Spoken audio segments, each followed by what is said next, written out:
Welcome to another episode of Wake Your Game Up. Oh, we almost nailed that one for real. Oh, my mama. Top of the morning to everybody, man. Good morning, boys. Top of the morning, my good brothers. Before we get this thing started, you know what I mean? Shout out to everybody wherever you're watching us at, because we are simulcasting to the Heart to Start Fantasy Sports YouTube. We also are streaming to my man Spencer Guru. Shout out to the Guru Nation. He'll be here he'll be here at the back end of the show. He's getting some dental work done. He's actually getting gold ones put in. Uh-oh. He's getting slugged up today. You feel me? Straight. He is from NOLA, you know what I mean? But yeah, and then we got everybody checking us out at the GWN, man. Shout out to all the Gen Welters. Welcome to another episode of Wake Your Game Up. Man, we got my man Lee, the ear to the streets. How you doing, brother? I'm doing good. And yourself, Augie? JD, Kidda? Yes, sir. Pretty good, man. Kidda, you know what I'm saying? Kidda, you know what I'm saying? He's a Gen Welter, man. How you feeling, brother? Oh, I'm feeling good. You know, I got off the show last night. Shout out to Smoke Coast Podcast. We had a good one during that game. And then so I walked over to the bar afterwards and then started drinking some flavor. Because I be rocking the natural light most of the time. You know, the traditional beer pong. Everyday man's beer. Yeah, you know, the beer pong beer. It's easy to put 14 in one football game. I seen him do it. When I get into that mood, I have to keep going. So I felt like the perfect time was to get out of the house and just go sit somewhere chill and talk to people and Thursday night too. Drink some light out there. It's fun, yeah. Thirsty Thursday, man. You know what they have out here in Santa Ana? They call it on Mondays. They call it freaking what's the word? Damn, I can't believe I'm having a brain fart. But all the people that work here, the industry, so they have industry Mondays, and that's real tight because all the bartenders, all the restaurant workers, they all go to this one joint that stays open because on Monday, like for whatever reason, Monday is like shutdown day, and so all the workers, they treat that as their Friday, and Monday is pretty hot at this one bar. It's like a rooftop bar out, like a big outdoor patio. Oh, yeah.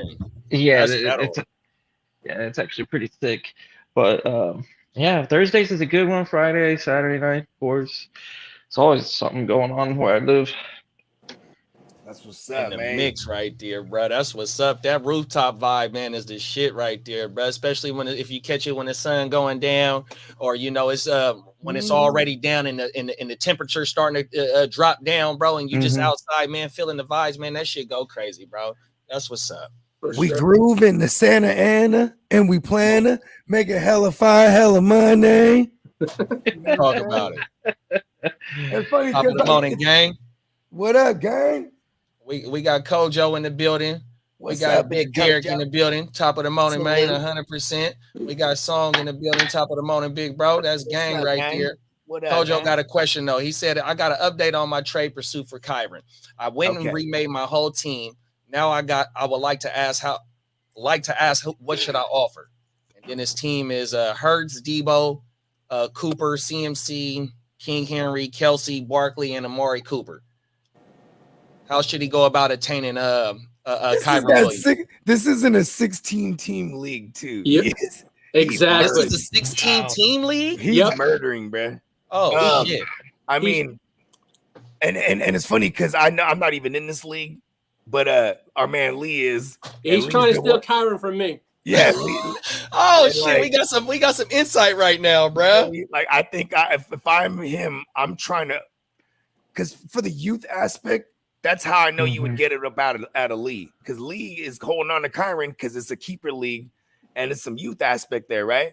So I figured, well, I said to Lee, if you're gonna move Kyron, you might as well get it. If you can squeeze a 2-for-1, I would even bring 2 old guys back. I wouldn't even give a fuck. I'm trying to win now. Yeah, and that was going to be like I want Derrick Henry. Boy, he and I were in the championship last year. Oh shit. He trying to make sure you don't go back. That's what he's trying to do. Like, do I want to do that? Do I want to? You know? Yeah. So it's hard. It would be like Derrick, because I would want a running back in return. So I would take Derrick Henry because I feel like because he's older, he'll come off of a Derrick Henry. But then I'd also want another piece, and I'd do the 2-for-1. That's what I would do. You know what I mean? That's what I would be asking if I was the Kyron guy. Yeah. Or you know what I would do though? How high are you on CMC? That's what I was going to say. Because maybe you can get a 2-for-1 in reverse. Maybe you can There you That's go. what I was going to say, bro. I'm telling you. I was assuming Kojo wouldn't move. No, fuck that. If you want Kyron, bro, I don't want none of them other pieces. If I got a little bit more depth, I'm on the side with Kidda, bro. I'm gonna offer Kyron and something else to go ahead and get CMC. Oh, let's get it. 100%. Other than that, I'm gonna keep Kyron. Top of the morning, Tino. What up, twin? Sir. Then he said he's on the pursuit of Wilson right now. What Wilson is that? Garrett Wilson. I think he's on Garrett Wilson, yeah. Okay. If I get him, is he good enough? 100%. Yeah. His team is stacked as is. It's crazy. I mean, you know what's so funny is like I hated like over the years in my home league. This is back when I only played like 3-4 leagues type shit. My home league was everything though, right? And then motherfuckers would be like, "Hey, look at this trade that such and such offered me." I'd be like, "Ooh, that's a bad trade," and they'd be like, "Nah, for real?" Yeah, like, yeah, because it's bad because you about to make him stronger, bro. He's already stacked. You know what I mean? I'm just hating from the inside. But that's how they did me last year, though, bro. So when because like I said in the AOB, I started out 1-4, 1-5. I gave up 5 players to get CMC. I gave up 4 wide receivers and a running back to get CMC. And like I said, I finished 7-7 and missed the playoffs by points by starting out 1-4, 1-5, bro. 100%, bro. Sometimes them trades, they be lopsided, and then the whole league was against me. Oh, we never seen a 5-for-1. Oh, you just ruined the league, man. Fuck you, dude. I think I didn't put myself back on my mama, and I sure in the hell did, bro. Did we make it through the first 5 minutes? Come on now, bro. All right. Yes, sir. 10 minutes and 25 seconds. Perfect timing. Oh, you talking about my because he said, "Yeah, fuck yeah, fuck him. Hey, fuck him. We can drop that bombs now. Hell yeah." Hey, you know what though? That's why the long extended version of Playmakers intro and outro is a cheat code, because it gives us a couple of minutes of exactly. Hey, I even thought about you know what I'm saying, putting the label up on there, huh? I might even put I might even get like a 3-minute countdown going so I can play some slaps and shit. You know what I mean? Yeah. We definitely need an intro to this show. Oh my mama. Yeah, hell yeah. Because then we can just come through and we only got a little bit of woo wop. You feel me? Before we were free. All right, look at this. Free as a bird. Hey, Tino said through 3 quarters last night, 180 kickoff return yards. How much we think the new kickoff rule affect fantasy football now?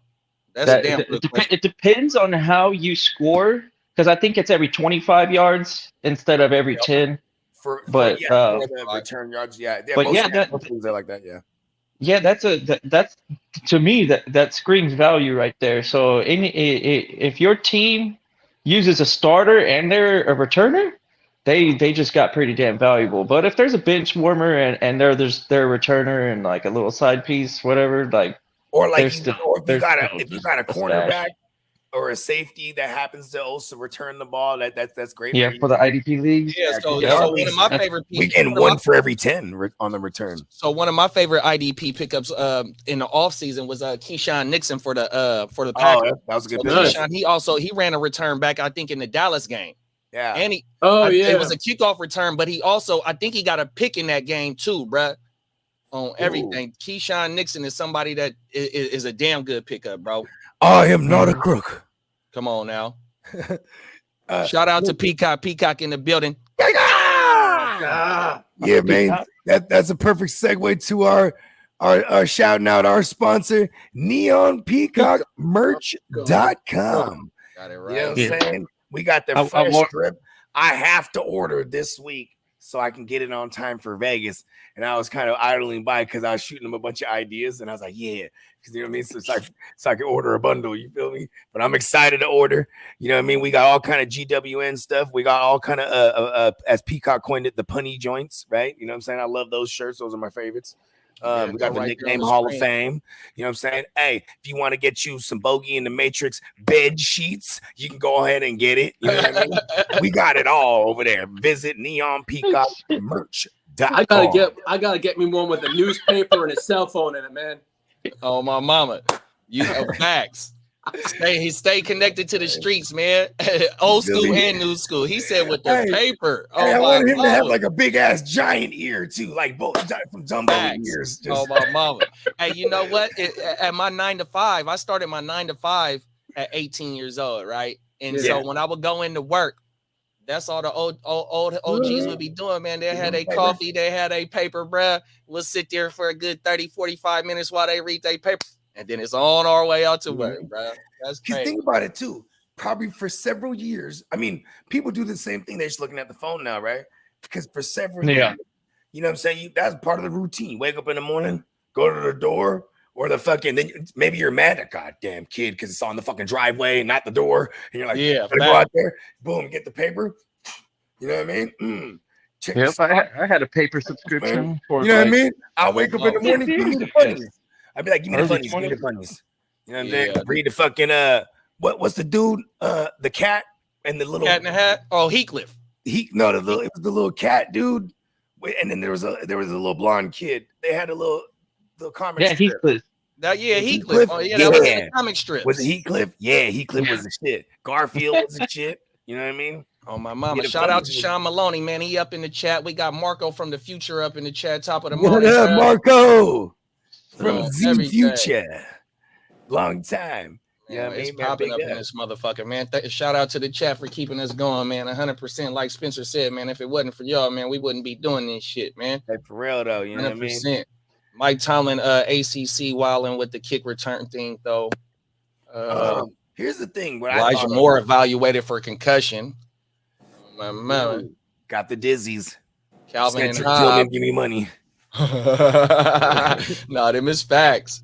I like Central Tillman. Well, look at this. So here's what my thoughts on the new kickoff shit is like. I hope it ain't that successful because, man, when I need my QB to get me some points in fantasy, and I'm like, yes, he's starting from the 5. That was a hell of a punt. You know what I mean? Yeah. Or like, yes, he's starting. You know what I mean? Like, because I need my motherfucker marching down the field, bro, getting me some points. You know what I mean? We might see a lot more shorter fields. You know what I mean? Or on their own in their own 40s type of shit on routinely. You know what I mean? I think that's what we should look at yesterday. Is not how many yards. I think he said 180. I want to see what was the average spot they were getting their first down from after the returns. You know what I mean? On the field, like where. That's one thing I wasn't really paying attention to But as the season goes along, the chess moves is going to be played on both ends. You know what I mean? For sure. Yeah. But like how we see this Saturday, it's going to be somebody like a Devin Hester, a Dante Hall that come in and make their mark. If this rule is going to change and it ain't no injuries or it ain't too uncompetitive or a competitive advantage on one side, man, this shit here to stay because especially if they get more points out of it. And I kind of want to bring that up last night is it's like the baseball factor, even though that the pitchers are dominating right now, when you got a Shohei or a motherfucking, I can't think of my boy name that played for the Phillies right now. All he do is hit home runs. But when you got a chance to break a long one or something like that, it brings more excitement. Yeah, and that's what the NFL wants. Oh yeah, 10 points. 100%. I was like, he wears the Pyru hats, bro. I'm like, oh yeah, Harper. Yeah. Come on now. No, my other boy. No, it's not Bryce Harper. It's another Schwarber? boy. Kyle Schwarber. That's because I had Schwarber in fantasy. Oh, because that's all he does. Motherfucker, if he's not striking out, all he's doing is hitting home runs. JD, we gotta hook up and do a fantasy league one. Okay. I retired from fantasy baseball. Big bro. I got somebody for you though. Spencer's gonna do one. Yeah, so one of my boys on the Heart to Start, he loves He's gonna fantasy do a GWN baseball, joint. Yeah, so we gotta holler at some of the Heart to Start fellas. Yeah, they do one too, right? Him and Kurt did one this year, but 2 years ago we had what's our boy name in Texas too? Sven was in the baseball. Fantasy Sven was in the baseball. Yeah, Fantasy Sven don't play, man. Another Sagittarius. Shout out to the Sag gang. We find each other. That's what it is. Huh? Hey, Marco from the future said he long time no see, Bogey. We got man. We got Marco Johnson in the building, man. Yeah, man. Shout out, big up to Silky Johnson and Marco from Z Future. Be sure to sub up to the new channel, man. Gen 100%. Wealth Net. That's all of our new channel, and we're also multi-streaming. So we're just gonna find us. You're gonna find us everywhere. So y'all can't miss us. You know what I'm saying? And and I think Marco, man, when was your birthday, Marco? I think he was a Sag too, bro. I swear to God. Marco, put it in the chat, man. Come on now. I remember he's from he's from the future. I think he was in Serbia. No, that wasn't Serbia. Where was he? He's in Germany. Okay. Yeah, he's in Germany. Day ahead of us, huh? Yeah, he over there, man. Shit, man. Shout out. He's at the smorgasbord right now. It's early in the morning, Saturday or some shit. He's drinking some lager at the smorgasbord. He's turning up, man. It's turned up. Hey, Derek says salute to everybody that's on the road driving, man. 100%. No matter how y'all getting this fixed, just make sure that you stay safe on that road with them phones going, man. 100%. Yeah, you know what I'm saying. Mama. Peacock said it was about an average 21 yards per return last night. Okay, so and maybe came out to the 30 most occasions. 30. Okay, see, that's not so bad. That's not so bad. Because I was thinking like the 40 would be a little like, whoa, you know what I mean? So this is pretty good. And the tighter they get, you know what I mean? You know how the NFL be, bro. They only get bigger, stronger, and faster, bro. So eventually they're going to be right. You know what I mean? Oh, my mama. Right on them. And it goes both ways too, right? Pause. Them motherfuckers can be, I want to see the run backs. It's going to happen. We're going to see a bunch of them. I know it. It's just designed to do it. So I did notice one kickoff where homie was like, way the fuck. Like, I don't know if there's a rule where the team has to line up off the line of scrimmage. Like, but there was like a blatant false start. Motherfucker like almost fell to the ground. Like his shoulder pads almost hit the goddamn ground. But there was no flag called. And then the dude kicks it, and I'm like, I'm waiting for a penalty, and I'm like, it's like how did it, like I gotta really understand the kickoff because I don't know all the rules and that shit. Understand the kickoff, man. You gotta understand. Yeah, because like the first kick, there's still like things that are question marks, and like if I wonder if you could deke things, like all of a sudden just like have formations and then like pressure everything to one side of the field, or like let's look at the exact breakdown of the kickoff because that's kind of interesting, and then we'll kick. Yeah, like I wonder if they could like start like doing some wild shit pre-kick. You know, like all of a sudden, like they go up in like a standard formation, and then they're able to like move pieces, like how Guccini was saying. The chess pieces, you know, like start moving them over, like favor one side of the field, so maybe they can get a turnover or something on a kickoff.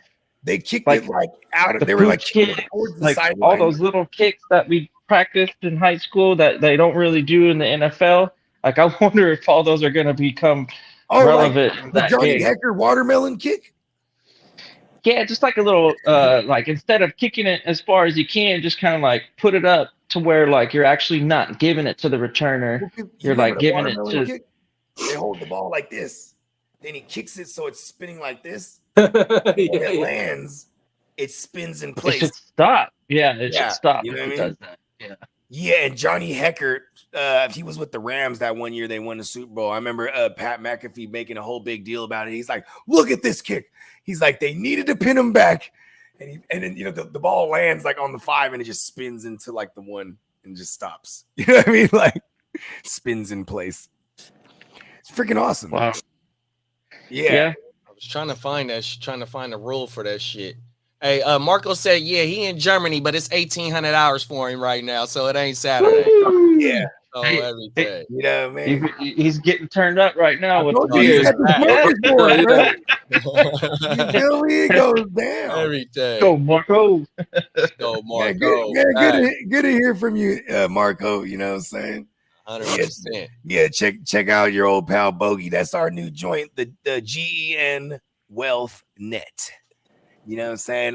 Bro. Yeah, we got all the homies, bro. We got a new home, and we just pushing that boulder uphill. Let's go. Come on now. So, I know we got Tino. We got it. It's just like the fat guy at the wedding, right? He can't wait for them to cut the cake. Let's just start off with the Cowboys. Let's get it. Yeah, man. Up real fast. He says, hurry up and get to the. He's like, you know, they'd be like, well, save the Peacock. Be like, save the best for last. Tina's like, put the best first. I agree. So every day. We got Jay the plug in the building too, man. What's up, plug? 100%. You know what I'm saying? If y'all need, man, he got the illest custom joints this side of Mississippi, bro.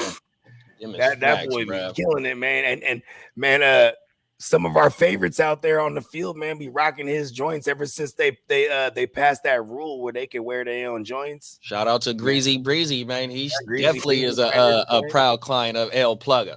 Yeah, you know what I'm saying? Shout out to L Plugger. Yeah. Oh, my mama.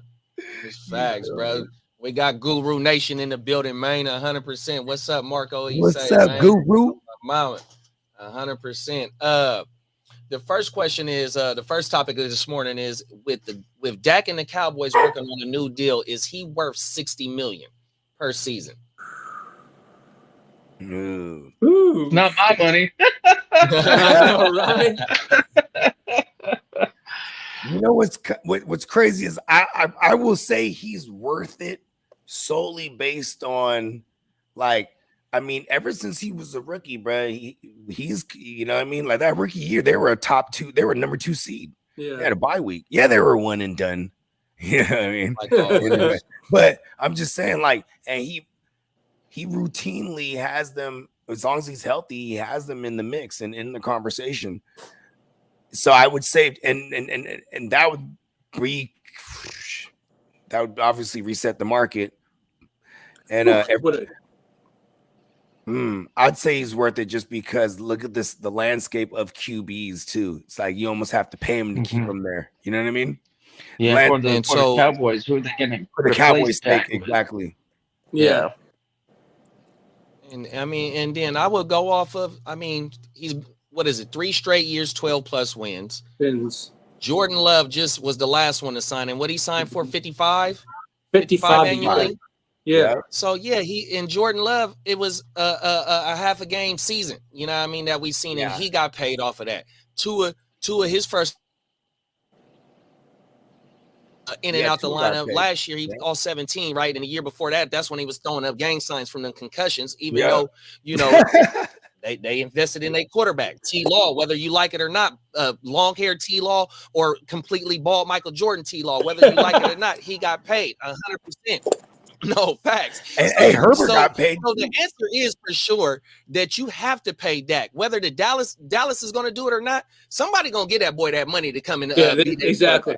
100%. So if I'm Dallas, man, fuck that. I'm going to go ahead and give him the money, bro, because I do not want to start all over, bro. 100%. Okay. Kiddo, what you thinking? Oh, he already said out the gate. He didn't, right? No, I mean, it's not my money. And then who's more valuable out there that they can acquire? That's true. So I don't know if there's anybody out there that they can acquire that can help them become better. So you might as well stick with the dude and then maybe draft a future quarterback. Like that might be their best. Trey Lance isn't the answer. No, Lisa said that he's still the third on the depth chart right now. Because my man Big Cooper Rush, bro. Cooper. I fuck with Cooper Rush, bro. It must have been. He comes in and pepper CeeDee Lamb. I've heard certain Cowboy fans say that they would rather run with Cooper Rush. I've heard that too, bro. I remember when they were saying that, but that was also like when Dak was hurt. And they were like, "Oh my God, he's hurt again." That was that year that he was the league leading in interceptions. That was 2021, yeah. Yeah, what he had 17. But Dak still interceptions came that back just a shredding. See, and that's the thing too. Come is on like, now, Guru. what up, Goo? See, going back to the Dak thing, right? If he doesn't, if somehow they don't figure it out this year, I mean, the Seahawks next year, you know what I mean? There is some spots that he could look at, like theoretically, right? Like the Seahawks. Oh, yeah. Like I feel like if he was with the Seahawks with JSN and DK, and you know what I'm saying, like, woo, wow. I mean, but I don't know if he'd want to jump in bed with everybody in that division. You know what I mean? But hey, the Raiders, you know what I mean? You know, because that seems like a team that would be like 65 million. You know what I mean? Right. Come over here. You think the swear to Giants God, would they jump would. the money? The dumb organization. You know, historically they've done stuff like that. Overpay someone. You know what I mean? Giants won't do that because they probably would rather have Daniel Jones over Dak. I mean, they got Daniel Jones for 40 a year. That's super market friendly at this point. You know what I mean? Exactly. Like, and it might be Seattle. That could land in Seattle.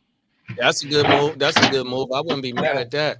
But that doesn't do anything for the Cowboys. What are they going to get out of there? They would have to probably get like a JSN or a DK. No, here's the thing though. He's unrestricted. Exactly. He could just be like, peace. He could He could say peace, Cowboys, just like his hairline is saying to him. That is. I guess that means Trey Lance found a proper home. Hey, he salutes like this. Oh, every day. Hey, every year. It's like, just take it down and rock the beard. You know what I mean? That's badass. Yeah. You know what I'm saying? But yeah, I guess that's all I got to say about that. Lee, how much they paying Justin Herbert for your Chargers? They're paying, let me see. I think 52. 52. Yeah. See? 52. Like it's like everyone almost won. He just signed that deal last year, wasn't it? Yeah. And he got zero playoff wins. Zero playoff. And that's about Dak only got 2 more than him, though. Exactly. And Dak's played for only 7 more years, or how long? Maybe 6 more years, 5 more years. 5 more years. Dak's been, this year 10 for Dak. No, 16 is. So he's 16, 17, 18, 19, 20, 21, 22, 23, 24. Year number 9 for Daiquiri. It don't even seem that long, though, bro. It doesn't, because you know why? He didn't start slinging like crazy until Kellen Moore was in there. In he's been. It's year 9. This is year 9. His preseason was madness. I mean, it's the preseason. He's playing against the freaking. That's what I knew that they had a quarterback. Though I love that preseason games. He was coming up to the line of scrimmage, changing the play and all that stuff. I'm like, okay, I like this guy Dak. I'm gonna swoop in and get him hella late. And of course, Romo gets hurt, and he's like, oh, okay, this guy's the future. 9 years later, he's still out there. Yeah, I think that's what the Cowboys fans feel like though. Song on everything is that he did for the especially for the last 3 years, them 12 wins, bro, he been on top of his game 100%. Exactly. When it comes to them playoffs, bro, it's just a different story. But also too, I think especially in last year's situation, with them not being able to completely use the ball control factor in their scheme and try and get up and try and put teams away and allow Micah just to go ahead and just get after the quarterback. You know what I mean? Because when they match up against better teams, it's not going to be that type of game to where they can do that. You know what I mean? And that's when you're going to have Dak throwing 35, 40 times. And that's not what you want, bro, in my opinion. That's what I want. In order for them to take the next step, bro, on everything. You know what I would say? Dak, we're paying you. Yeah, I ain't mad at you either on that one. Fuck that. Fuck the Dak. They ain't getting the Super Bowl anytime soon. Well, I love Dak. Just got shredded, bruh. Fuck Dak. I want to see Dak come through, skinhead, bald, beard, cuts in his eyebrows, and I'm like, oh, he's ready to kill. Oh, he thugging. I'm like, he's thugging now. He didn't. Yeah, he got $60 million now. I'll be like, yeah, okay. Where'd that go to school at in Mississippi? Something like that. I know he's like a real woodsman though, Yeah, Paul. he got to go Like back that. home, bro. He got to go back to the deep south, Oh, man, and yeah. get in touch with his roots, man, and, Yeah, and dug it I out. think he legit grew up in like a trailer park or something like that because Yeah, he's got to like dug half it out. white. Yeah. Oh, my mama. No, I'm serious. Live with his mama. I'm just saying. Like, He grew He up got in to the go trailer dug it park. out, That's bro. I just, Oh, I'm, everything. look But it you up. know what, though? If I'm a betting man, Dakota. I'm betting on Dak, bro, to have the same type of season that he had last year, though, bro. Dak is not going to fall Hey, off. Spencer. So why not give him his dough, bro? Guru Nation. I'm in the building, y'all. Dennis went Top of the well, morning. so yep, top of the morning, fellas. Appreciate y'all holding it down. You know, we back now, and yeah, ready to get in this NFC East talk. Man, fuck Dak, man. I'm just gonna set it off on Give us some facts, though. Tino said fire that shit. Fuck that. Yeah, the thing is, it's like I say that, but here's the reality of the situation. If you're Dallas, you hit the nail on the head earlier, JD. If you have an above average quarterback, you know they don't grow on trees to where you don't want to have to just completely hit the reset. Because look at the fucking Jets and teams like that. I mean, Kidda knows if you don't have a quarterback, you might go 5-10 years of being shitty. So I mean, if you're Dallas, Zach Wilson content in the playmaker thread, Kidda just laughs at it.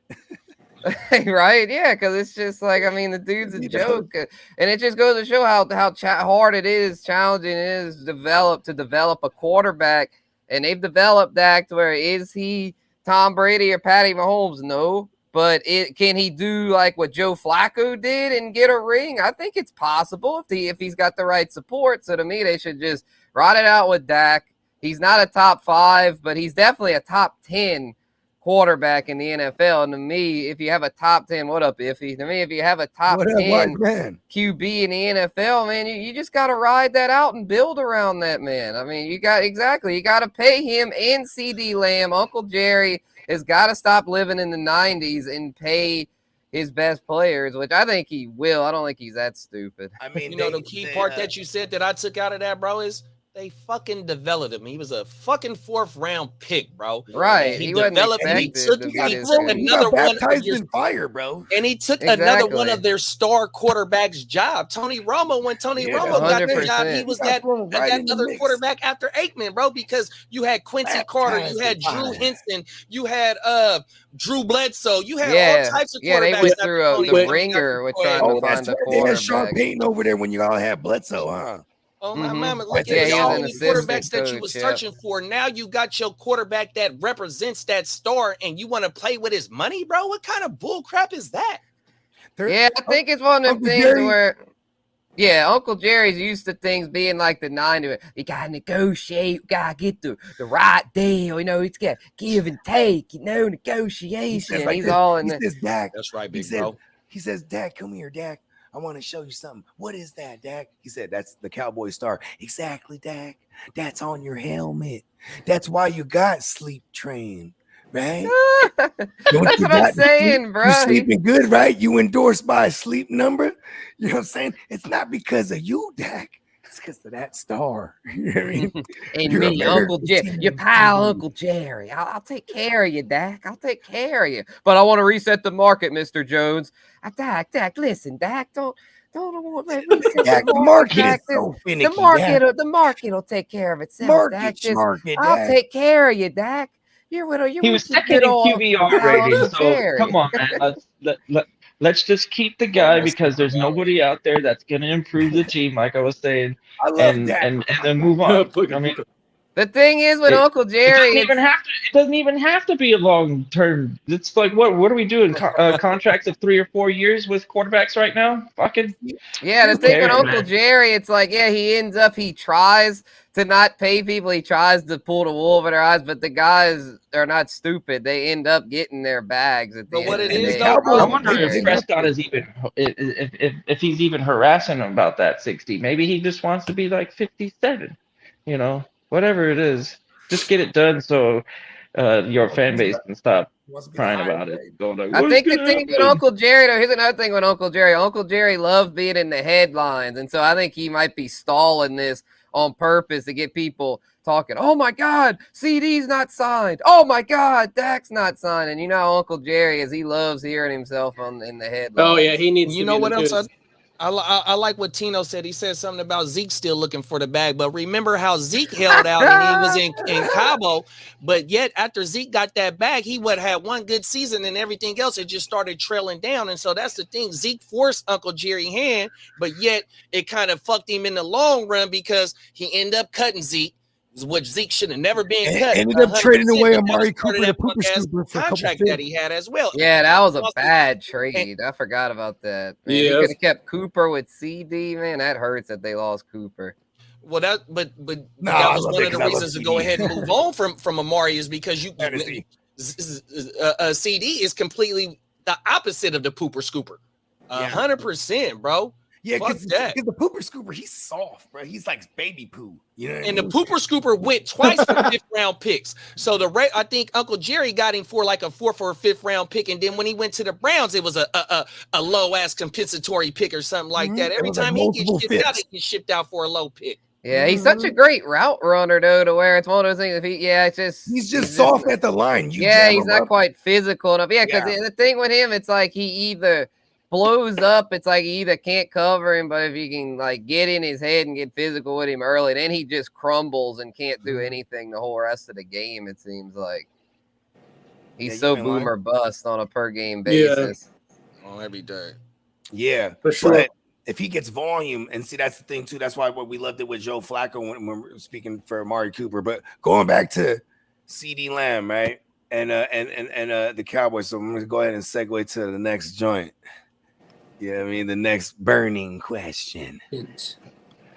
Oh, okay, we got here. Yeah, I'm looking at you got his bits. Okay, yeah, I see him. Okay, outside of CD, who are we targeting on Dallas?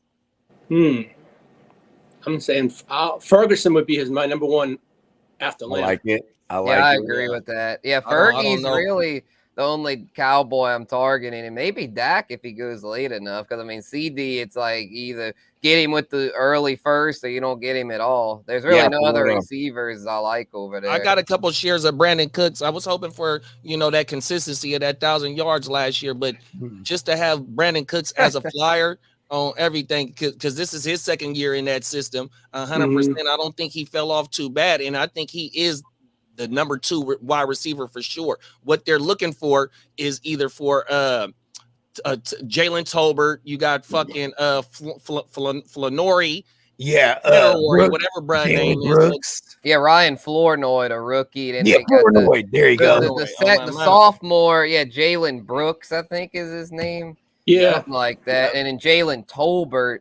So, I mean, they've got a bunch telling me it's all CD Lamb. Potential options, but no other proven options. I mean, look at the chart real quick. Yeah, you got Flournoy, Jalen Brooks, Kevontae Turpin, and Jalen Tolbert. Kevontae Turpin's going to run a few back this year.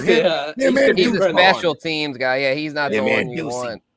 Yeah, right, it's just like. I'm gonna say Ferguson, bro, is someone I in obviously tight end leagues that I'd be playing in, because I mean this is a fun fact, bro. How many years Dak been in there? I said, bro, what up, clock? 16, 9. 17. This is Dak's 9th year. Yeah, top of the morning clock. 8 out of 9 seasons, or 7 out of 8 seasons Dak has played. Right, the second most targeted position on the team at 7 out of those 8 years is the tight end position. Did it again last year. You know what I mean? So that's Fergie, bro. I mean, it goes back to Schultz, even fucking whoever the fuck he had before that. Was Jay Witt still around with old Daggery? Either way, like I said, like 2-3. Because last year I was saying the same thing with Ferguson. It was 6 out of 7 seasons he existed. Now he's played, so now it's actually hold on, 16, 17, 18, 19, 20, 21, 22, 23. Yeah, 8. Okay, rephrase that. 7 out of 8 seasons. He's the second most targeted to the tight ends. Let's go. Give it to me. Talk about it. You know what I mean? You know what I don't like though? Is that there's too many Cowboy fans in the world because they're hella annoying and stuff like that. But my bad. Tino, they're the ones bringing. We love y'all. Fergie's going like immediately after, the Mark Andrews and them of the world. You know what I mean? He's like, boom, like right in that range. You know what I'm saying? And I'm saying, even if y'all ain't seen it, just realistically, when we get down to these drafts for real, not even in mocks, then, you know what I mean? He's gonna get pulled up like in that range now, and I kind of don't like that. But I'm still banking on him to being the second most targeted on that team. Are you thinking Ferguson's gonna get pulled up with Andrews? No, Well, I said hold on. I mean, I'll tell you where he's getting pulled up. I'm really active. There's the tier of I've got, like, Andrews in them. dozens and dozens of teams. I this said there's season the tier already. of Andrews in them, right? Oh, Then okay, Ferguson my leads bad. this next tier now. You know what I Okay, mean? yeah, facts. He's gonna be Yeah, I was above about to say, I was like, we don't want to put Ferguson No. in that next tier because then that No. takes all the value out Exactly. of it. That's As We long got- as he stays that's in what the I- tier Ferguson below them, going yeah. after Ingram, but like a full round or two. Because Right, his yeah, because tight he's end's in the a hot next tier. commodity. Because Exactly. Ingram, But the next them tier, and then we got is Mark Andrews fucking- going in. I'm telling you, who else outside of Brandon Cooks? Who else is gonna be drafted? The running Ryan back. Flournoy, I'm just saying it's gonna be Jalen Tolbert. Tolbert. The I mean, running back. Maybe if Any, you, Oh, you, my man Rico. Their you got- backfield's fucking Suave. disgusting, man. Like, it is. Rico. That's the worst Wow. backfield in the entire. Suave. No, it's fucking Running back, garbage, ah, bro. running backs don't matter. You just have to have the right one. So pick them up. Bullshit. They've been signing them this offseason. Joe Mix-a-Lot, King Henry, Oh what- shit. Well, they had a got to bunch play of somewhere. Josh Hey. Jacobs. I They mean, gotta these play teams somewhere. These They're gonna teams are get starting to Suave, realize because Suave. remember the last offseason, yeah, Yeah. that was the trend. Rico. Running backs don't matter, but then teams All like right, the that's fine. Ravens came to realize, like, fuck, man, we need a legit running back. We can't keep getting by with The this running fucking back that dust the well, bus, J.K. Dobbins bullshit. Suave, We need an Suave. actual running Justice back. Hill? Hell no. What are you talking about? They got to the playoffs. They had one of the best offenses. It doesn't make any freaking sense at all. Like it doesn't. I kind of like the world we live in where we don't know who's the running back or if we could even trust one in Dallas because then it's just more for Daiquiri to sling. Dang. Hey, Yeah. fucking Rico, Zeke, maybe somebody that's out there that's not on the team, but somebody on the Cowboys is gonna produce fantasy value like big time. hey, So Jake if you're trying to Ferguson avoid was the second most- situation, I think you're hindering your ability to outpace the ADP, which is Well, that's was kind that of how Diddy? you win leagues. The Jake second, Ferguson was the only other player on Dallas that had over 100 targets, bro. let's go. Yeah. Well, Suave. that's why CD is my 101 overall because I'm just like that's all they got. And I mean, CMC's workload might go down a little bit. CD's, if anything, might go up. He might break. I said it on my mock with JD a few weeks ago. We were saying about how like the receptions record, he might break Mike Thomas's all-time receptions record. Mike Yeah. Thomas had That's 149. definitely- yeah. CD needs 150 and shit. If That's he gets only 15 more from Yeah, last year. exactly. From his Put money on it. 135. if he gets 200 targets, he'll for sure get it. Now he might get 200 targets. He but doesn't that even sounds- need to. He doesn't even need 20 more targets to do that, bro. 100%. Yeah, that's He true. can still Yeah, that's play- true. He if it's doesn't a even little bit more necessarily need efficient, then he can do it because the record is only 15 receptions away from what he did, and for it to be on 181 targets, if it gets a little bit more better or more better targets, more quality of targets, it's not too far out of that, bro. Yeah, he had 181 last year, average 13 a reception. Yep. So I mean, he really would just if he gets the 190, 200 targets, he'll get it. And then another thing For is sure. though, like how one of y'all just said, the sucking out the value of Jake Ferguson. If he's going in that third tier of fucking tight ends, we need to bring up the those tight ends that's going around him, and it's probably not no tight end that had 100 targets. Nope. Except for Ingram, maybe. Yeah, but Ingram is in the Mark Andrews. He's in the Mark Andrews, George Kittle, McBride, Dalton Kincaid, Trey Kittle, yeah. McBride He tier. goes right after them now. Yeah, bro. so I mean, so or that's at what least I'm saying. I think in assume that he'll tier start. after those guys, which Jake Ferguson is, I'm not sure on this, but he might be one of the only few that had 100 targets last year. Yeah, in that third tier.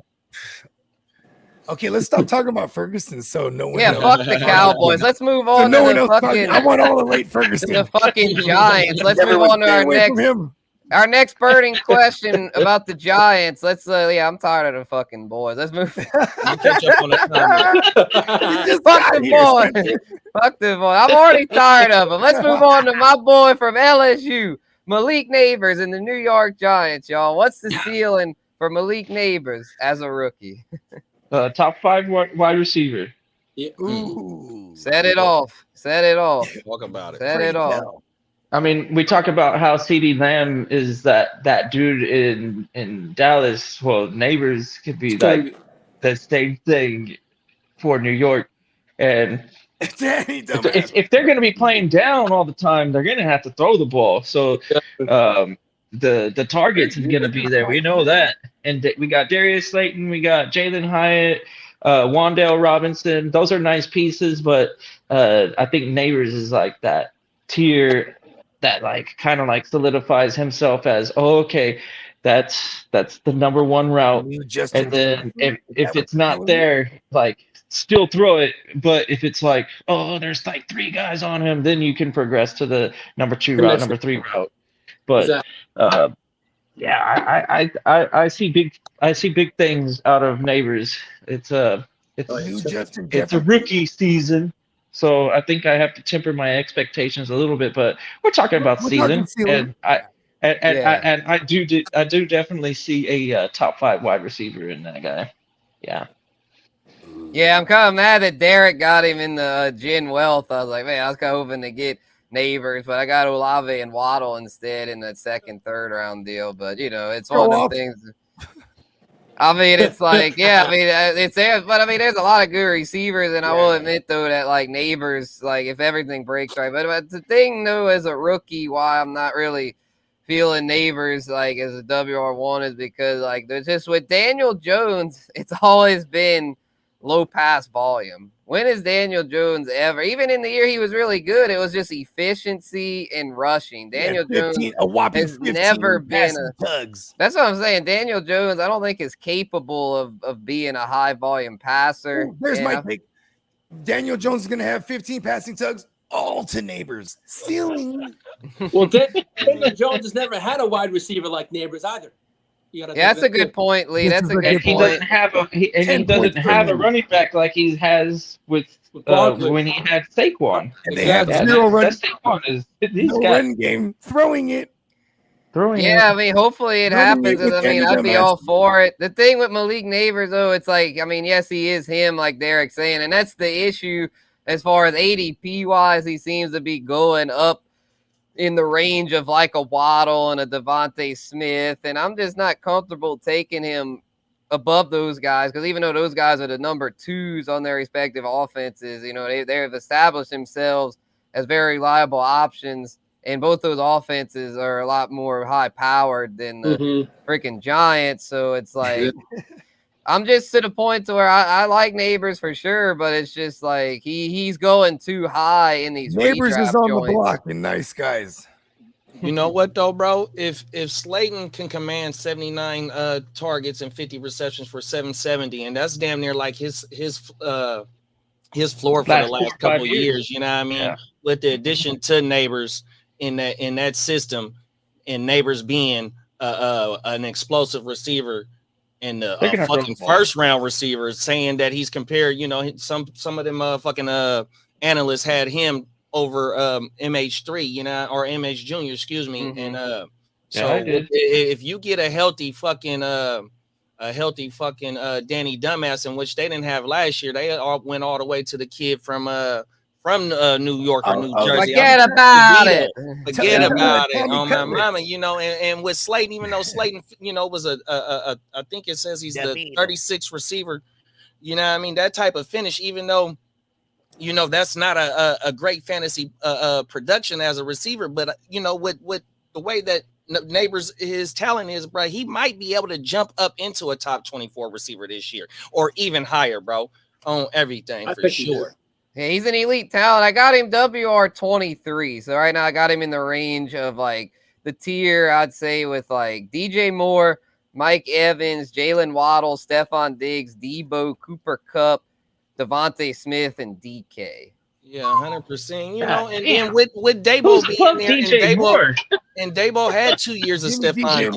You know what I mean? Or what do you have? 1 year Stephon Diggs, 2 years of Stephon Diggs. Well, you think DJ Moore should be in? You think how many years did Brian Daboll have with Stephon Diggs? 1 or 2 years? He had the 2. Okay, so there it is. There. Hold on. Since 2020. So 2020. Oh yeah, So yeah, just he 1 did year. have some Yeah. WR1 years. So years. he Yes, has he had the 2 years. experience with a talent, like that. coming in. See, Diggs wasn't even a first round talent. You got this first round talent in Malik Neighbors, and this is his pick as well too. You know what I mean? And his job is on the line. We think, you know what I mean? So he gonna have to force feed little bruh. Yeah, he probably will. Yeah, the thing is, it's like He gonna nab him up. Yeah, and He then gonna it's nab him like up. the reason like I had like the tier way it was is because like I mean, and you could. It's just that's the thing. It's hard to break tiers, So like we could probably like if he was saying last show we could do a tiers episode. It's tough to break tiers because it's like it's like with DJ Moore. I mean, yeah, you could put him in the tier with like Ayuk, Nico, Pittman, and Drake London, but then it's like, well, they got Keenan Allen and they got Roma Dunze, so it's like, will he still get the elite target share that he was getting last year? It's just tough to say, but it's not to get too far off topic. But yeah, Neighbors is a rookie. Will have his moments for sure, but I just like I would say what was the burning question was his ceiling, right? Yeah. I'd say his ceiling. I'm gonna go ahead and give him because I want to say 100, but the offense just I don't trust enough. I'm gonna say 90 receptions if everything goes well. 90 receptions for 1,100 yards, and he could get a good. I'll say 7 to 8 touchdowns for the ceiling. I think that's. Then I would put him like, probably mid-range WR2. I would say as a rookie, that's his ceiling because I just don't see him having the kind of ceiling as far as like a Jamar Chase or Justin Jefferson-esque rookie season. Because, I mean, we got to realize they had Joe Burrow and Kirk Cousins throwing to him. Daniel Jones is not anywhere in the stratosphere of those quarterbacks. But, if we can get Neighbors at a reasonable price in like the 4th round and he can hit that ceiling and we'll be happy. I'm just proceeding with caution in redraft because I just don't trust the offense. I feel like I'd much prefer Marv Jr. I know Kid is not a big Marv Jr. fan, but I much prefer Marv Jr. because Kyler has shown he can do it. Kyler has shown he can support WR1, and Kyler can sling that thing and be a high volume passer if needed, as opposed to Danny Dumbass, who's never shown the capability of that, and he's been in the league now like 4 or 5 years.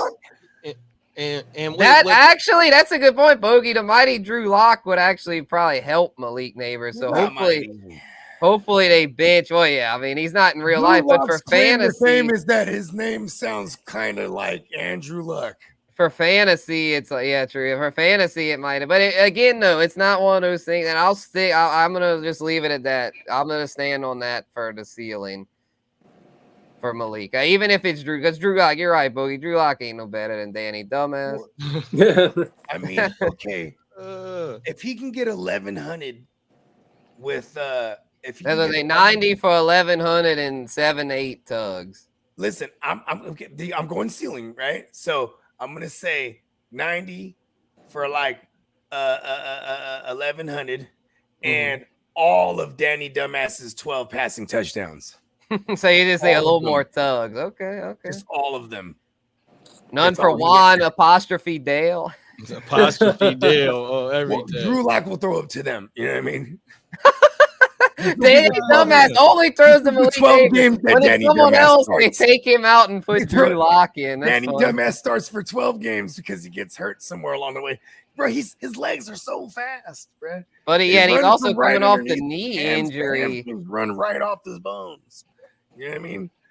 It happens. But yeah, that's my ceiling. Yeah, that's the thing. Yeah, honestly, like, I mean, Neighbors is such a talent that I think he'll still get his. But yeah, that's a dysfunctional deal. If they have a really bad season and get first pick of the draft, I'm sure they'll probably fire Daboll and cut Daniel Jones. Or then if they can get it like a Quinn Ewers at quarterback or Shedeur Sanders, like that would really get Malik Neighbors to his actual ceiling, which, I mean, the ceiling, if he has a legit quarterback, it's Chase Jefferson. I mean, he's okay, hold on. Bold prediction. They end up getting Shedeur Sanders because when they fired Brian, let's go. They bring in Dion as coaches. Yeah. Coach Prime. That would be a disaster. Yeah, that would be a fucking You know disaster. he's drafting his Coach son. Prime, man. Coach Prime is He's overhyped. drafting his son, though. Hey, Spence, I know you know who Paul Feinbaum is, right? Yeah, he's the SEC guy, college Paul guy. Feinbaum was on one of the ESPN shows, and he was saying that after this season, Coach Prime should go take Lincoln Riley job at USC, and it was trending for a minute. So we talked about that shit on the weekend wrap up show. All right, on the one that just played where the volume was too low. Gotcha. Yeah, USC. If Lincoln, if they have a big step back with Caleb, it's just they paid Lincoln a lot. They'd have to give him that fat ass buyout, which I mean Texas A&M did it with Jimbo Fisher, so it's like it's not out of question, but. They got the bread. All the alma maters, they got the bread, man. Oh, yeah, they got the bread. What they really want to do. I was hearing about people that donate for that shit. They'll be like, bring them over. And yeah, exactly. They bring them over. Alumni will be like, that's like with like, yeah, I'll give you 10 million. Here. Yeah, speaking of that, Oregon has backing, like their big donor, Nike. Yeah, Nike. The Nike guy, where like the Oregon, they basically said. They are gonna buy a fucking championship. They will do whatever it takes. NIL, they'll spend up no matter what until they win a fucking natty, bro. Oregon they're like the LA Dodgers of fucking the NCAA. But I don't know if any of y'all caught shout out to my boy Johnny Manziel. He was on Club Shay Shay. Shout out to Uncle Shannon. He said that Texas A&M is one of them high and paying schools too. And you got to remember, you know, Johnny, he let it be known that he was getting broke off. Exactly, them and UT, bro, University of Texas, bro. How you think they got Arch Manning, bro? Right. Oil money, 100%, 100%, bro. Yeah, Texas and Texas A&M are dangerous, like, and then like LSU's dangerous because we got all the injury attorneys with the big bucks out here that they pay all the LSU NIL money. That's dope. Yeah. Hey, motherfuckers that know the origins of where the money. See that you always gotta know where the money goes, man. Right? Yeah, where's mine? Right. I'll play for LSU. I'll contribute. I'll take some licks, bro. I'll be the guy that they all laugh at. That gets boom. Hey, give me a bag, bro. And just hope I don't catch a El Concusto. And I'll be right. El Concusto. Look at yeah, fuck you be able to sue them, bro. You guys got that. Man, that's true. I'd hire one of fucking attorneys and get an even bigger bag. Now you'll be a booster. You'll have all access. You'll be a booster to the school, bro. No lie. Right. That is fact. Well, before we get too off the rail, let's finish with the Giants here. Do the Giants have? And I'll say any sort of a run game because man, it's like losing Saquon, bro. It's like I don't know, bro. That's rough. Motor Singletary though. They got Singletary. They got Eric Gray. They got the Tyrone guy. I think the big key to this, really the big question, really the biggest question, the real burning question from this, I'd say, is like, do the Giants have an O-line? Because that's the thing that's really crippled them. Is the lack of an O-line. They got on that line too. That's what I'm saying. They take all these first rounders and they bust. Andrew Thomas, Evan Neal, those guys. Like, what are y'all doing? All Gettleman, huh? That was all Gettleman. I don't know. I think Gettleman. The one of them was. I think the Andrew Thomas was Gettleman. I don't think Evan Neal was. Okay. Then they signed two guards, John Runyon and Jermaine Eleanor. He's been around for a long time. And they drafted last year John Michael Schmitz, the center. So I mean, they've spent a lot of draft capital and a lot of money, in draft capital on this O-line. Yet it stinks. Songs with my son. Hell yeah! And yet it stinks. Like, what's going on here? And I think that's the key here is that Motor Singletary it isn't that bad. You got Motor in his Motor. Yeah. Exactly. Like, he isn't terrible if they have an O-line, but man, if the O line doesn't improve, like Saquon wasn't even that great behind that O line. So if that O line doesn't improve, I forgot. I should have that running game is going to be ass. So I think this really depends on will the O line get better. And honestly, I don't know. I don't really have much faith in that. So I'm Neighbors makes that O line better. He gets open quick, so hopefully they like. I know that doesn't. You really do have a mobile QB, but you do have. coming off the knee injury though. You're right. Yeah, So Saquon it's like, but he looks yards per attempt last year, bro. They're supposed there's to. a lot of concerns here. The reports out of Daniel Tyrone Jones' world is that he looks really good. That's what I was reading too. It's not like, oh, this guy's lost a step from the injury or anything. It's like, no, this guy looks like he's ready to go out there and play some football. Daniel Jones has always been low key, like rushing floor. Yeah, he's gonna be still he doing put the up an same 800. thing. Was it 700 or 800 that year in 22? I don't know. Say 7. It was 8. Yeah, it was like 7. High passing was like 3,200, and then he might have had like 6 or 7 like rushing on the ground. Yeah, like almost 4,000. It was definitely. He had 708 on the ground and 7 rushing. See, I knew it wasn't too crazy over Sam. Okay. Yeah. You know what's so funny though? Speaking of Malik Neighbors with Daniel Jones, he was like, they asked him about it, and he butchered his name. He was like, "Yeah, we got Daniel Jones over there. You know, at the work." Oh, he's dyslexic. They called him Daniel Jones. I'm like, but then there is the Jaden Daniels too, so it's that's true. He probably he's so used to saying Jaden Daniels, you know. But I bet that's the thing. He's probably having trouble letting go. Yeah, you know, it's like Jaden was so good. He's probably like, "Fuck, man, I want Jaden Jones." Now I'm stuck with Daniel Jones, but it's like, he's going from the JD, yeah. He calls him Jan for short. He's like Daniel Jones. Hey, Jan. I mean, dumbass. I heard y'all last night talking about that, about how Daniel Jones is actually like smart, and that makes sense because he went to Duke. Like Duke's one of those like academic type schools to where maybe he's smarter than we think, although it's probably one of those things where it's like got $40 million a year, right? Exactly. Yeah, he did. He's like he took a page out of Corky Kirk's book. But he actually he did win a playoff game. Good for him. Yeah, that's what I say. Yeah, if you win a playoff game, you get paid unless your name's Derek Carr. Then you can just get paid because you. Or if you're the tuna fish or Justin Herbert. Yeah, that's Trevor. Trevor Lawrence won one, but that was he beat Herbert with the Chargers choked. Yeah, exactly. 27. That should have been Herbert's, man. That was sorry to bring that up, Lee, but that was and none taken. It's all good. That was fucked up. Yeah, that reminds me of my Saints. Like my Saints have choked so many times in the playoffs, it's disgusting. You know? And most of it wasn't even Drew Brees' Niners fault. in the Super Bowls. It was motherfucking That's so crazy how that's like with Shanny. It's like he's so good, but then when this is not on the docket. Yeah, Bogey's trigger warning, but it's not on the docket. But yeah, all right, yeah, I'm about ready. I don't have any more on the Giants. That team sucks. I'm ready to move on. The NFC East is low-key kind of gross. Like it's like I don't know. Well, it's not that exciting, but the thing is, this next team does kind of catch my fancy because they've got not Daniel Jones, Jaden Daniels, the Washington Commanders. Let's talk about them. Can this new coach have and before we get to them for the division?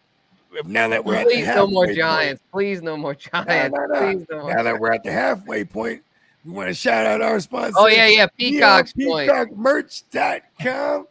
Run that commercial thing. All right. You cannot skip the ad, y'all. You want what? It's aesthetically pleasing. It's like it's so awesome because it's not yelling at you. It's not telling you buy this product. It's just vibes. You know, it's just vibes. So let this shit ride. Let's do it.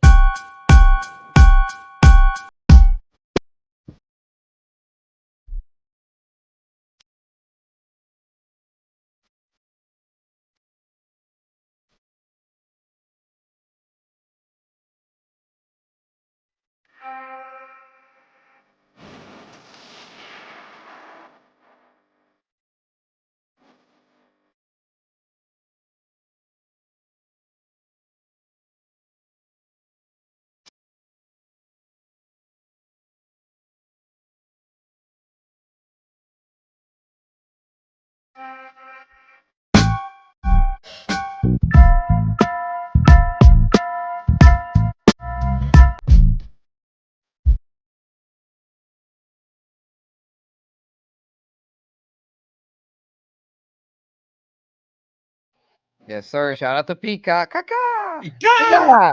Neon The Peacock quality is good merch.com. too. The company that they Oh yeah, use I to got print mine on, on. Gildan or whatever. Like No, I've no, had no, a no, few no, shirts no, by no, no. Gildan. Peacock stitches these by hand. What are you talking about? No, that yeah, you're right. Neon Okay, so Peacock he cuts. merch.com. He goes to the cotton fields and picks all the cotton too, and fucking weeds it all out. It's He's a 100%. machine, bro. He's a human factory, bro. Shout out. Oh, yeah, A one-stop shop. Makes the cardboard. It's a one-stop shop, just like us, man. Exactly. We gonna do it all, man. But the 100%. quality, 100%. I have to Yeah, attest, quality it's shirts. very Yeah, nice. they've held it. Yeah, It's a exactly. quality shirt. Yeah. Yep. Because We've all there's got nothing worse than firsthand wearing a janky witness. tee that's like uncomfortable right off the bat. This thing was like, oh, okay, cool. I can. Yeah, I those can it's like just wear make it them all sleep day and be shirts comfortable. or right, yeah, or Yeah. cut the sleeves off and make it like a workout shirt or cut the grass shirt, you know. Yeah, Like, Yeah. they're good through hella washes too. You feel me? Like right, yeah, these are good Yeah. quality shirts, Yeah. bro. there's even tiers of the quality you could choose too. There's even like higher quality, right? Yeah, there is. Yeah, this is like the Yeah. basic quality and I it's got the solid. base. Yeah, I think Yeah, they call it classic. classic And then fit, I think. Yeah, and yeah, that joint is that's the one I've been rocking, and I'm happy yeah. with them. Big bong. Hell yeah. Let's get to it. Yep, Commandos. Could they be a dark horse to take this division? Tino saying hell no, but I'm thinking maybe hell yeah, bro, because they got the kid Jaden Daniels. I mean, shit, this kid's a fucking Heisman Trophy winner, and the cool thing about that is that they didn't even want to give him the Heisman because normally NCAA only gives a Heisman to a guy that's on an undefeated team, but Jaden was so goddamn good, even though LSU lost a few, it was all their defense's fault. You know, if it was, you know, their offense was the best in the nation, so they were like, fuck it, we got to give it to the kid because, I mean, he took a huge step forward because before last season, Jaden was thought of, yeah, he's a nice runner, but he's kind of an inaccurate passer. But last season, he became the true dream quarterback in that he was not only running for a gang of rushing yards, he was also passing like he was basically like Patrick Mahomes and Lamar Jackson morphed into one. And I know it was at the college level. Oh my God, I'm easily influenced. That's gonna fuck me up. Why you tell me that? That's what he was last season, though. I mean, yeah, the NFL will definitely have some welcome to the NFL moments.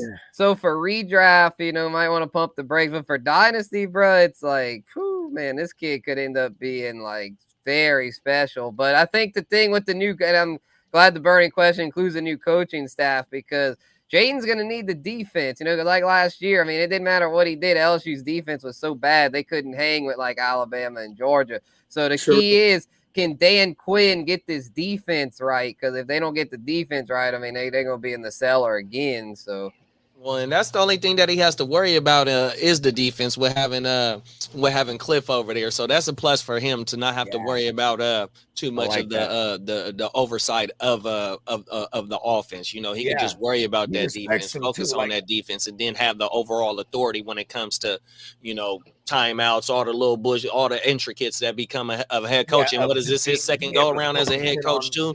So, you know, he got the experience. Hopefully this is a good go around for him. But to answer the question, I don't think they can overthrow Dallas or Philly. And even though it's always not a repeat offender for the division crown, I don't think that, you know, they have enough firepower to go ahead and overthrow Dallas or Philly this year. Not just for this year. Right, yeah, not just yet, but I think they'll definitely leapfrog the Giants and I think they'll be like about a 7-8 win team. But I think Dan Quinn gets their defense at least to being like a mid-pack unit. You know, B-Wags will bring a lot of leadership to that unit. Him, Frankie Louvu, you know, boost the linebackers.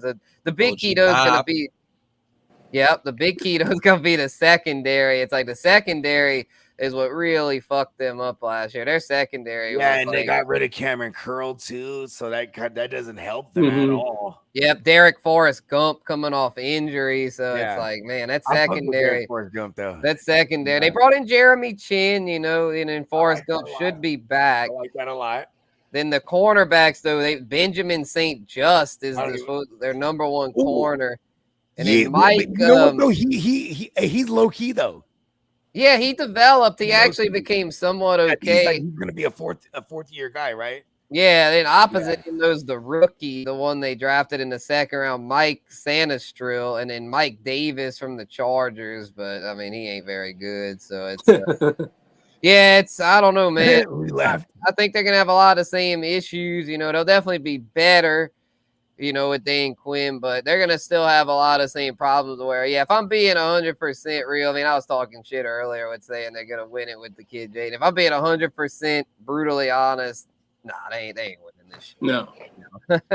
I will opt to troll and say that if there is a dark horse in this division, it's them. It's like, because for sure. I think there's more people that would give a hype to the Giants and be like, well, they're only a year removed from being in the playoffs and blah blah blah. But I don't like the direction they're going. At least the Commandos are trending up. The Giants, we don't know how they're trending. Dan Quinn, his loss for the Cowboys is definitely going to be detrimental. Obviously, they put the Band-Aid with Mike Zimmer because he's awesome. I mean, he went to war with Mike McCarthy for years, so they, they got a good deal of respect. So he's like, "Fucking come over here and let's join forces now," right? Because that's how you're trying to put a Band-Aid on the loss of a Dan Quinn. You know what I mean? Dan Quinn came from Atlanta, didn't he? Yeah, he was head coach. And he came from Seattle before that under Gus Bradley. He was a Gus Bradley, and he was a Gus Bradley, Pete Carroll disciple. Because they're all defensive-minded guys. You know what I mean? Yeah. He was the one he was one of the architects of the Legion of Boom. It was truly, if you ask me, it was Gus Bradley that made that, put that thumbprint. Because then everyone was running the cover 3 with the fucking, you know what I'm talking about? Like, it became that's why they brought B-Wags, and I forgot they had the connection dating all the way back to Seattle. So then they brought in Frankie Louvu. Yeah, exactly. Their linebackers they're going to try to make a run for it immediately. Like, they're not making the moves to be like, all right, let's get our hands wet. No, they are. They're trying to get to where even if they don't make playoffs, they're gonna be like in the wild card conversation. I think for a lot of the season, and I think they'll win. I think their ceiling is like 9, maybe even 10 games. I'm not predicting that, but I don't know what their over-under is. It's probably like 6.5. I think I'd probably take the over. I have to look at their schedule, but it's like... let's do that. They have a last-place schedule. Yeah, they have a last-place schedule. So let's see. Shout out to the Wolf. He secured it. Secured that last-place exactly schedule. What I said he would do, bro. Yeah, tear it up in fantasy and make that shit. He's the real 21-21. Them is fact. He's a new Jameis. Yep. Well, Jameis was even better. 30 for 30. Was the first 30 for 30 walking NFL quarterback. Facts. Well, speaking of the Bucs, his own documentary. Yep. They play the Bucs week 1 at the Bucs. Then they get the Giants at home. Then at the Bengals, at the Cardinals. Ooh, Cliff Kingsbury revenge game. Home against the Browns. At the Ravens. Home against the Panthers, for them. Home against the Bears, at the Giants, home against the Steelers, at the Eagles, home against Dallas, home against Titans, at the Saints, home against the Eagles, home against the Falcons, at the Cowboys. Yeah, they got a lot of winnable games.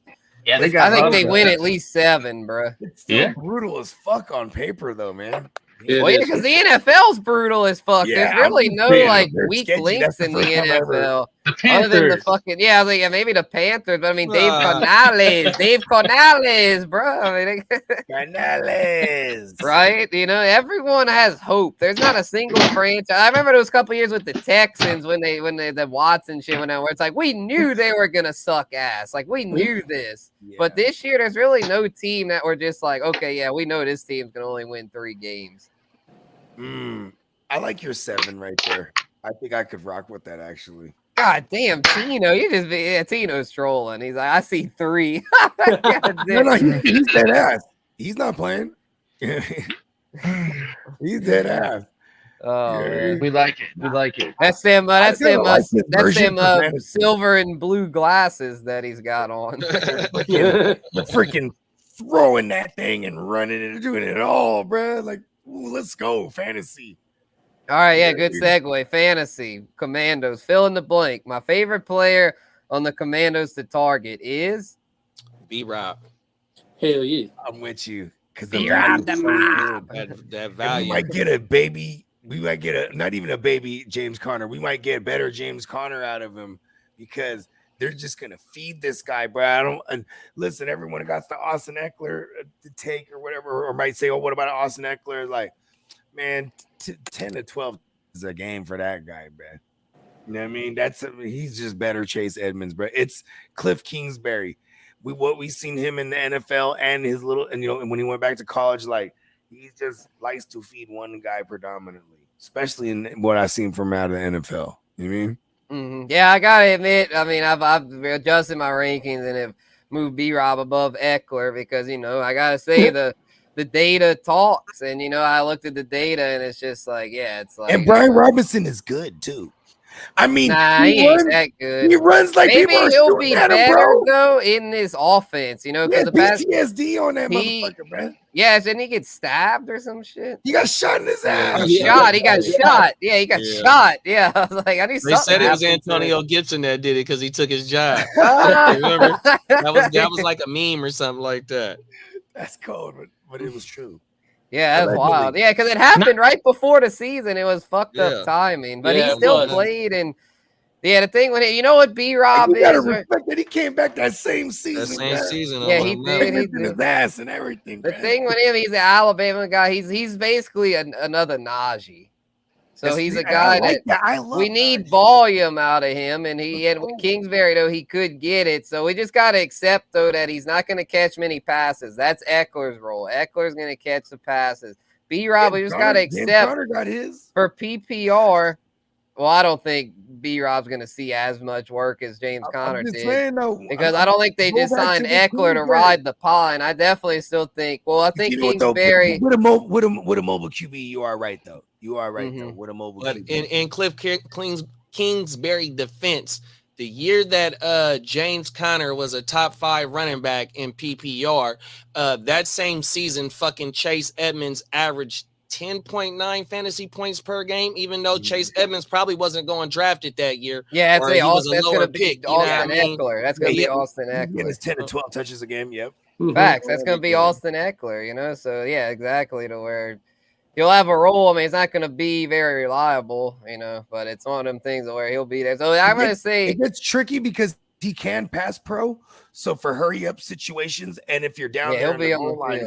You could pick and choose between the two, which would make you the opposite of one dimensional, right? Like you want to be like, oh, Eckler's out because it's going to be a committee. It's going to be a committee. That's for sure. Well, timeshare in that sense. I'm still going to say it's going to be like a 70-30 split, if you ask me. And damn, the mob.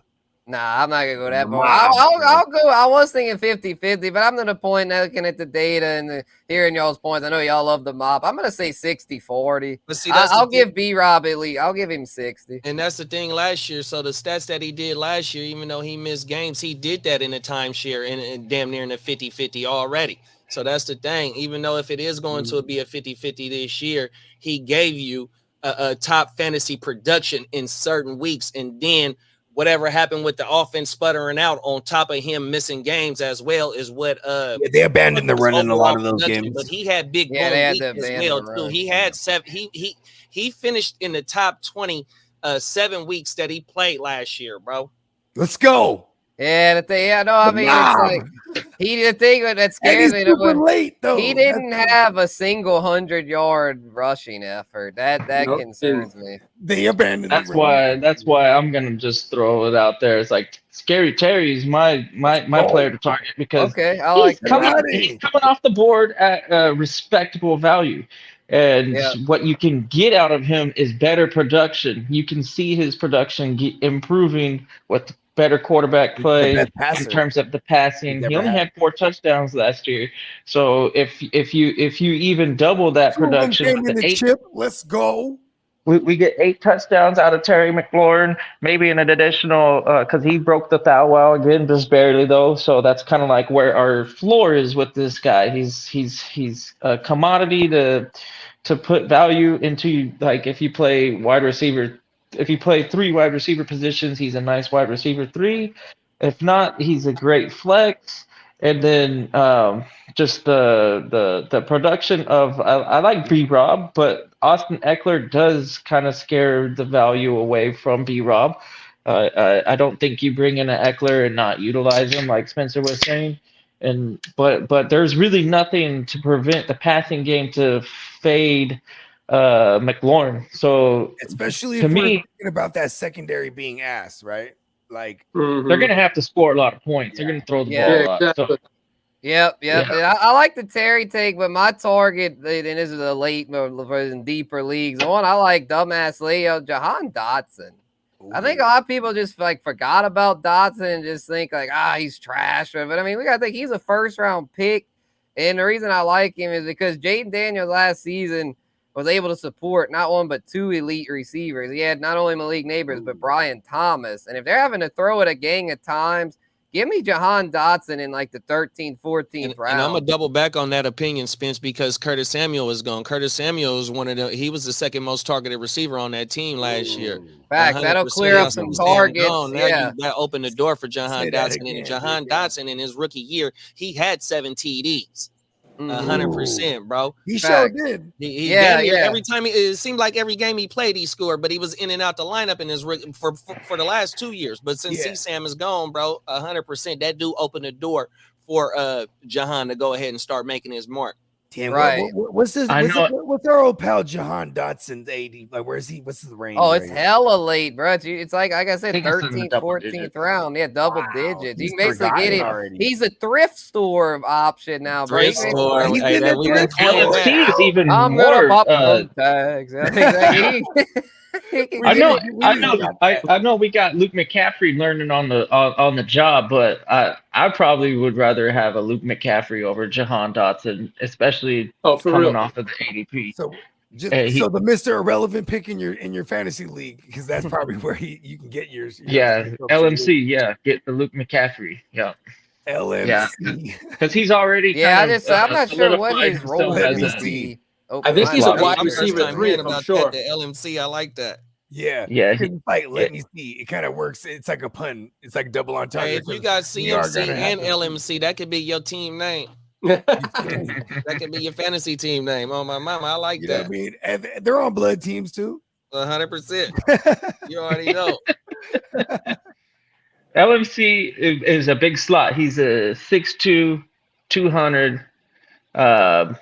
Because he's got quarterback, pedigree, right? So that's where his original position is. Route running, and then now the knowledge, like he knows where you're supposed to be as a route runner, because the quarterback knows everything, right? And then, but he has that. He has that role, I think, already locked from what I'm getting, is that he's going to be the favorite slot player. And then bring in Burt. Yeah. And then we've seen these wide receivers drafted with quarterbacks really kind of like grow together. And this might be Jaden Daniels' favorite target in year 2, year 3. And McLaurin might be the alpha right now. That's why I still want McLaurin this season. But I won't be surprised if LMC starts taking some real reps and producing some extreme fantasy value. What is he, a wide receiver 3 in Washington? Yeah, that's what I have, and they're slotting him. So if he's playing inside, he's not playing on the outside. Which, if you're getting the ball out quick, you're usually throwing to those guys on the inside, the 20s, inside the numbers. And I don't know how many touchdowns he's gonna get, but I like the catches. Like receptions. If McCaffrey's out on the field 80% of the time, I could easily see him kind of get close to that 100 catch for sure. Stuff.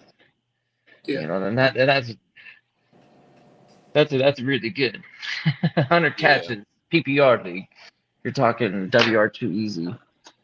Yep. So Luke is the one that you target in the Washington Super offense? Late.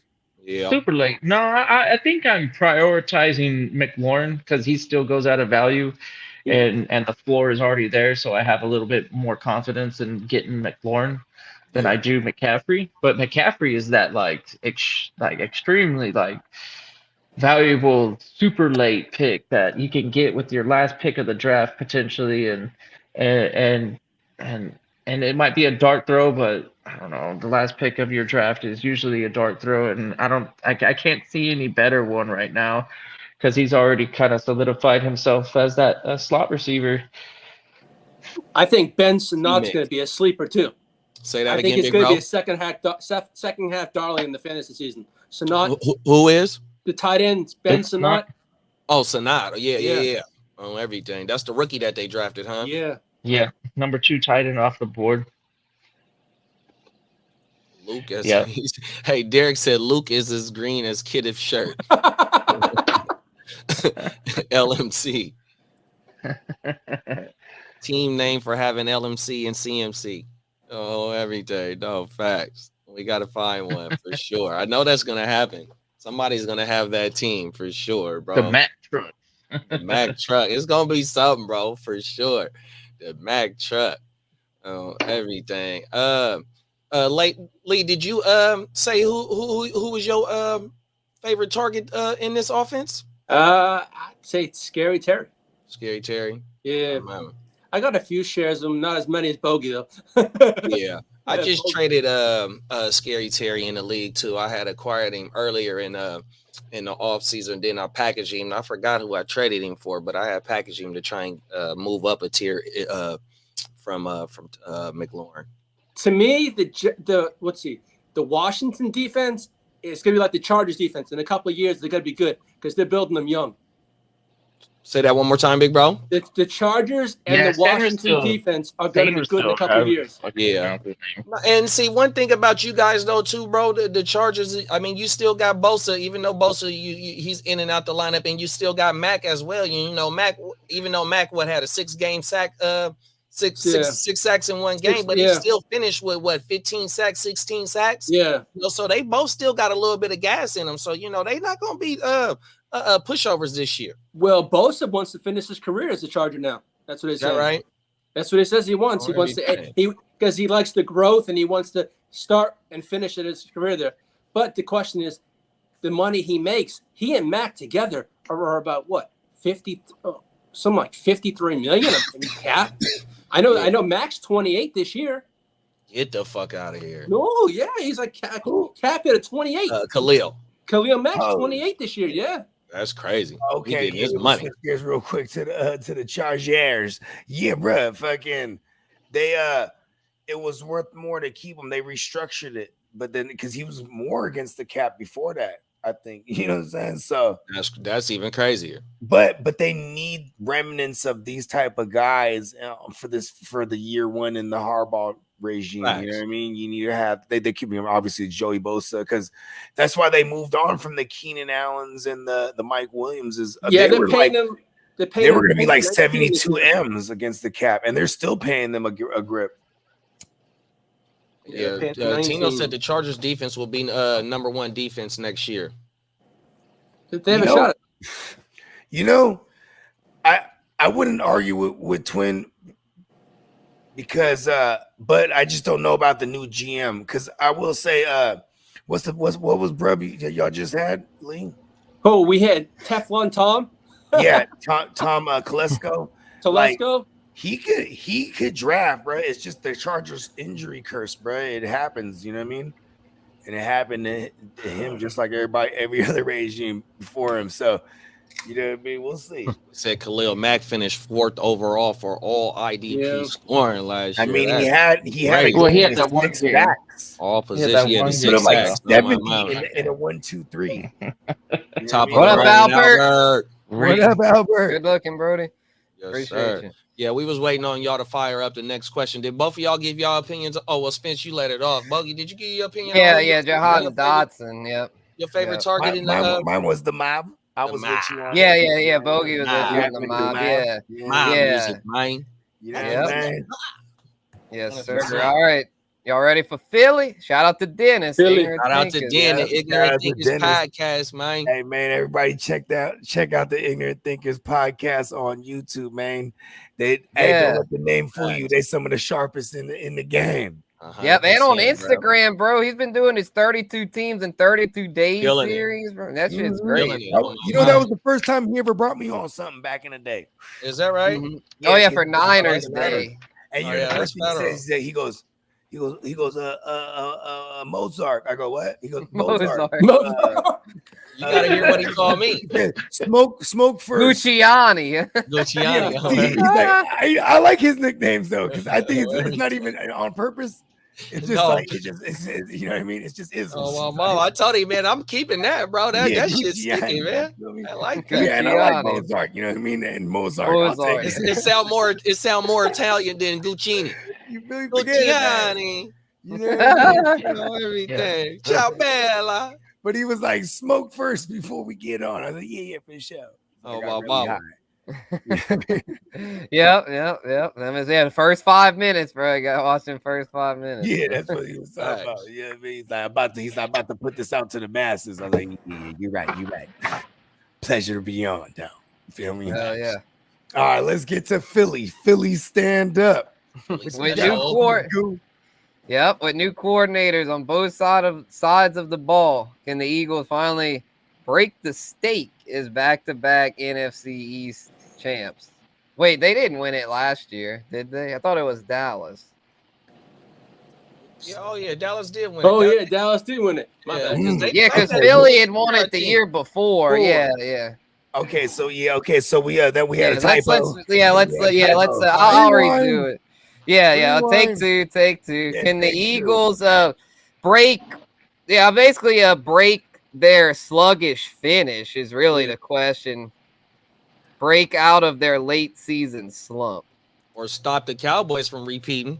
Yeah, there you go. There's the question. Break out of their I know Tino and Derek like that question. Slump and prevent them boys from repeating. All right, here we go. Got it. Yeah, I was just trying to I like a robot computing. All right, we got it. With new coordinators on both sides of the ball, can the Eagles break out of their late season slump and prevent them boys from repeating? All right. Yeah, absolutely. Love the Eagles. Eagles is high-powered offense as they come in the NFL right now. Yep. Jalen Hurts, them two receivers, now adding Saquon. They get a healthy tight end. The offensive line is pretty fucking wild. It's like, who's gonna stop them? Like themselves, exactly. Yeah, themselves. Because I mean, talent-wise, they are way more talented than the Cowboys. Let's be real. The Cowboys, I don't know what's going on with Uncle Jerry, but they're kind of top-heavy. Like, you got Dak, CD, Micah Parsons, but like outside of that, they don't really have a whole very deep roster. The Eagles have depth, bro. If the Eagles don't get in their own way, they should win this division fairly easily. Because I feel like talent-wise, their GM, was it Howie Roseman, the GM? He's a dog, bro. Howie Roseman is arguably the best GM in the NFL. It's just, I'd say the whole NFL. I'd put Howie Roseman up against anybody. The issue is, and I know Derek's getting upset, but here I'm going to shit on the Eagles a little bit here. The reason being, it's like with all that talent, it's like, why are y'all not winning more? Like, what's the deal here? And I think the issue, bro, is Nick Sirianni. Nick Sirianni, they got a Super Bowl life after Andy Reid, but man, they've been shuffling around to different Andy Reid tree branches. Exactly. Yeah, they just jumping from branch to branch. You know, this branch is about to snap, so we got to jump to the next. And they're all from the Andy Reid tree, pretty much outside of Chip Kelly's. And I'm like, I don't know. I mean, these new coordinators, like, I'm be interested to see how this Kellen Moore experiment goes. I think the Vic Fangio thing's a slam dunk. The defense will definitely be better. But I think the key is, can Kellen Moore turn the shit around? Go ahead, Boogie. No, I was to say outside of Sirianni, bro, this is brand new right here. That's what I'm saying. It's crazy. Vic Fangio was the defensive coordinator advisor a couple years ago when he lost the job when they canned him in Denver, and which was crazy because that was his first head coaching gig at that age, you know, because he's always been phenomenal as a DC, right? Always been top tier. Example of someone that's like better as a coordinator. Yeah, but also never got a shot really, right? Yeah, they didn't really give him much of a chance. Yeah, kind of like a David Culley with the Texans. It was like, never, he didn't get a fair shot. Yeah, but they also wanted, in that case, they were trying to take. Yeah, they hired someone that they figured wasn't really qualified. But going back to the Kellen Moore hire, obviously they dueled against him for several years. They're very aware. And even AJ Brown last year was hella vocal about like, I want to do things like they do with CeeDee Lamb. And he was just speaking to CeeDee Lamb in general because that was the first year without Kellen Moore that was, and obviously CeeDee Lamb was the number one receiver. But I'm just saying he want them. He's like, fuck that. I want him. You know what I mean? And they literally brought in a guy that was one of the architects for the early CeeDee Lamb, right? And then going back to Vic Fangio, he was the defensive coordinator assistant. Or he had some kind of role, like, but that was the year they went to the Super Bowl and lost, though. But they still went to the Super Bowl that year. Like, they're like, fuck it, bring him in. You know what I mean? Because they tried to do the in-house hiring when they lost Jonathan Gannon on defense, and they lost Shane Steichen on offense. Yeah, that shit didn't work. Whiz kid, that was the secret weapon, Whiz kid. Mm-hmm. You know what I mean? That was like the Mike McDaniels to Shanahan. You know what I mean? That was the secret weapon. Like, he's just been holding on. Because Frank Reich. The issue is Sirianni's not Shanahan. Shanahan, it don't matter. They can steal all his whiz kids. I mean, he's the architect. The thing with Nick Sirianni's more like a CEO. I'm talking about the one he was hiding away, though. He was tucking him away. Yeah, Steichen. You can't. It's on the head coach to allow them to interview. Y'all know that? He was blocking Steichen's interviews. We don't know that. It could be. This is what I'm saying. But when last year he got the opportunity, he allowed him. You know what I mean? And boom, he was gone. You know hey, Bogey, can I ask you a question? Do you think this is a make or break season for Sirianni's job?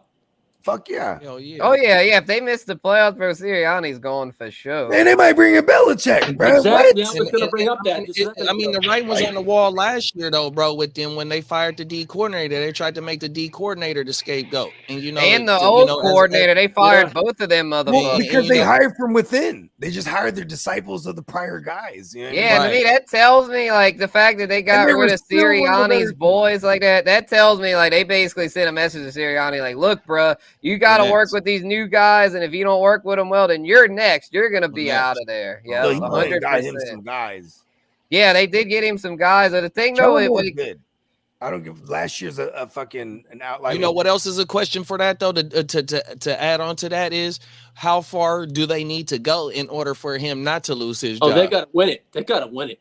I think they got to win. They got to win double-digit games for sure and make the playoffs. Get their hands on an evil emperor, and then they can't go 0-6 in their last games. Exactly. That was nasty. Yeah, that's what Iffy was saying. Yeah, they got to finish stronger. Yeah, for sure, bro. But I think they can. I think they can block the Cowboys from repeating 100%. You know, like how you led off with the I forgot who it was that led off. Please forgive me. Is that the additions that the Eagles made and what the Cowboys didn't make? You know what I mean? So obviously on paper they got better, especially in the secondary, which was a big issue with them. Who they take? They took two DBs in that draft. They took Cooper DeJean, the white boy from Iowa, and the one that they were arguably the top two prospects at the position in this draft class. 100%. Yeah, I'm trying to think the other boy. Wasn't he the one from Georgia? I think they took a lot of Georgia Bulldogs the past 3 years. Yeah, they've been loading up on the Georgia. I feel like they just have a deal. And then you know what though? Quinion Mitchell. No, my bad, y'all. Quinion Mitchell. He was the one from Toledo, the small school guy. Oh yeah. Yeah, he's a dog. he's had to have been a dog. If you go to Toledo, it's like you're not getting much attention. But if you're a dog, it's like, yeah, Well, they also Mitchell. got Will Shipley too.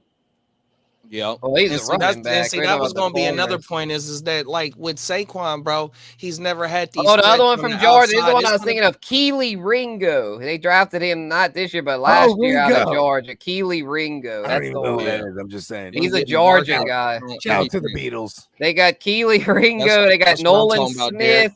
They got motherfucking Jalen Carter, Jordan Davis. They got 4 Georgia and the Kobe Dean. They got 5 Georgia alums on their defense. Let's go. Yeah, and they brought in Devin White. They brought in Devin White. Yeah, OG. Like Jeremiah Trotter is also there now. Trotter Jr. Yeah, Will Shipley had getting the Clemson boys too. Yeah. Yeah, like y'all said, Roseman is the best GM in the league. 100%. That boy, and he knows that too. That's why he runs through those head coaches because he's like, "Fuck, I'm doing my job. Do yours, motherfucker." That's why he runs through those head coaches because he gives them all the talent they need. If you get rid of a Super Bowl winning coach, bro, what was it? 2 years after he won that motherfucker, and you ain't had a Super Bowl since whenever they won that motherfucker, bro. He said that guy wrote a book. That was their first one that they won. Yeah, it was. That's the only one they've ever won. Yeah, with Big Dick Nick. Yeah, with Doug Peterson. Well, because they had went to one with Andy Reid. That was an Andy Reid draft pick. Yeah, he lost to Tom Brady. Andy Reid went and they lost to the Patriots. Then they won. Dick Vermeil lost to the Raiders. Dick Vermeil lost to the Raiders. Oh, years ago. Early 80s. Yeah, the Eagles Super losses. Yep. Yep, and then they lost again to the Chiefs. The Raiders won the Super Bowl too. Mm-hmm. Damn, we're at the drought. Yeah, my mama, that's like 83, bro. Shout out to the Raiders. Yeah, Banks, if you listen, we're just playing. Yeah. And shout out to all my homies that are Raider fans, but they'd be the same. They've just been kind of ass the past 20 years or so, 30 years. Ever since I've been alive, the Raiders have been terrible. Man, I love that conversation we had last night. Shout out to the Smoke Coast podcast and the fellas that was on last night. That question about Harbaugh, Sean Payton, and who's the other coach? Harbaugh, Sean Payton, and Pierce. And Pierce. Out of them 3, who was going to be the first to get into the playoffs? That was some good conversation last night, bro. Yeah, bro. Yeah, everybody check that episode. How that shit was dumbass lit. On my mama. Yeah. I would say, even on with that said too, while we're on the Eagles thing, is like, damn, I hate them, bro. Yeah, well, see, if you hate them, you're gonna really hate this next burning question. Okay. I don't know who typed it up, but man, they must be a low-key closet Eagles fan. How amazing is the outlook for the Eagles? It's in fantasy this season. I wrote that question. How amazing! You're trying to jinx them. You're trying to jinx them. Yeah, okay, I might. You got me. But here's the thing: they got Jalen Hurts at the helm. They got AJ Brown, Devontae Smith. They got the newly acquired Saquon, and for them punk ass tight end leagues, they got Dallas Goedert. Like this is fucking amazing. Oh, Matrix again. Oh, I think my headphones died. Yeah, no, you good, bro. No, you're good. What? Oh, it's on him.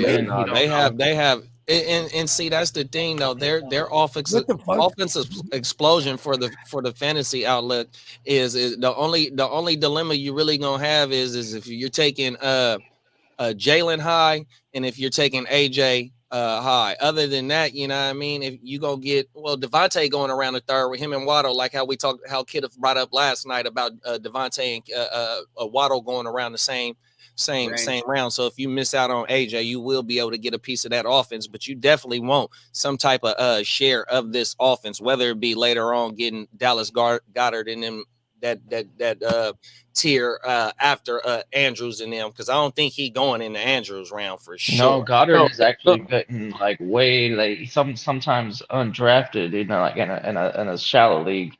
If an owner doesn't prioritize a backup tight end. A lot of the times it looks like he's going like tight end 12 to 14 right now. because he All got right, those y'all. Here, youngsters. y'all. We He's got got some the youngsters. huge breaking news. Yes. Okay, You wanna give it to us, Lee, about my Saints? Oh, Uh-oh. yes. Huge breaking Talk news. about it. Nathan Peterman was released. Woo! Oh, pick Peterman. I guess he threw too many of those. Woo! Pick dog. Sorry, y'all had to troll on that one. When I saw that, I'd laugh so hard. Nathan Peterman released. Pick Peterman. Continue. I digress. I just had to get that. I had to give it the Nathan Peterman released. Yeah, go ahead, kid. My bad. I lost my train of thought, man. Oh man! Damn it, Nathan Peterman! You throw picks and make people lose their train of thought. I have an incredible memory. You said you were talking about Dallas Goedert. He tends to be the 12th tight end. 12 to 14 tight end off the board. Yeah, so that's extremely valuable in those tight end leagues. He's already proven himself to be a commodity when he's out there, and we saw it last season. Even when Goddard was out there, it did bring down the value of Devonta Smith. That was like the biggest outlier on having him on the field. But in terms of assets, if you do have that other piece and he's performing, then that's good for you, right? And who cares about the other guy? But yeah, Devonta Smith and Goddard, they're definitely secondary in that conversation. So I think the value would probably be in Goddard because you have to pay up for Devonta. Even though I like Devonta, he's got the highest. He's the best college receiver of all time, and Heisman Trophy winner. Yep. Yeah, he's definitely talented, but I think AJ Brown is just an alpha in an offense that has a lot of weapons, and everybody else is just going to be kind of like utilized as a secondary piece. Not to say that Devonta Smith's not going to have those good days. He's going to be a solid DFS play, and yeah, consistent. the right matchup. Yeah, but like when you have to draft him at his ADP, you hit the value just isn't there to kind of like get you into that next level where like, oh, okay, I beat the ADP this year. As where Waddle could probably beat his ADP this year. Yeah, he's more explosive. Yeah. Yeah, Devonta Smith, I think the reason he's such a great college receiver, man, he's just such a crisp route runner, like kind of like with Pooper Scooper. A lot of those Alabama receivers are just like that. They're so like fundamentally sound, but in the NFL though, it's like then you gotta be fundamentally sound. Like then with AJ Brown, it's like, I mean, shit, he's like the true like just alpha.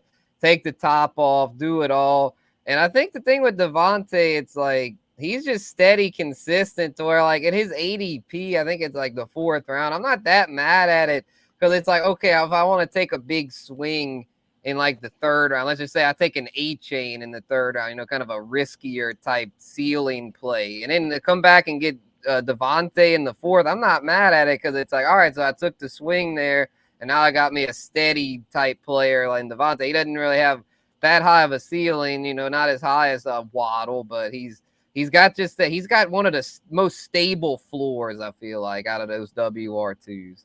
Yeah, like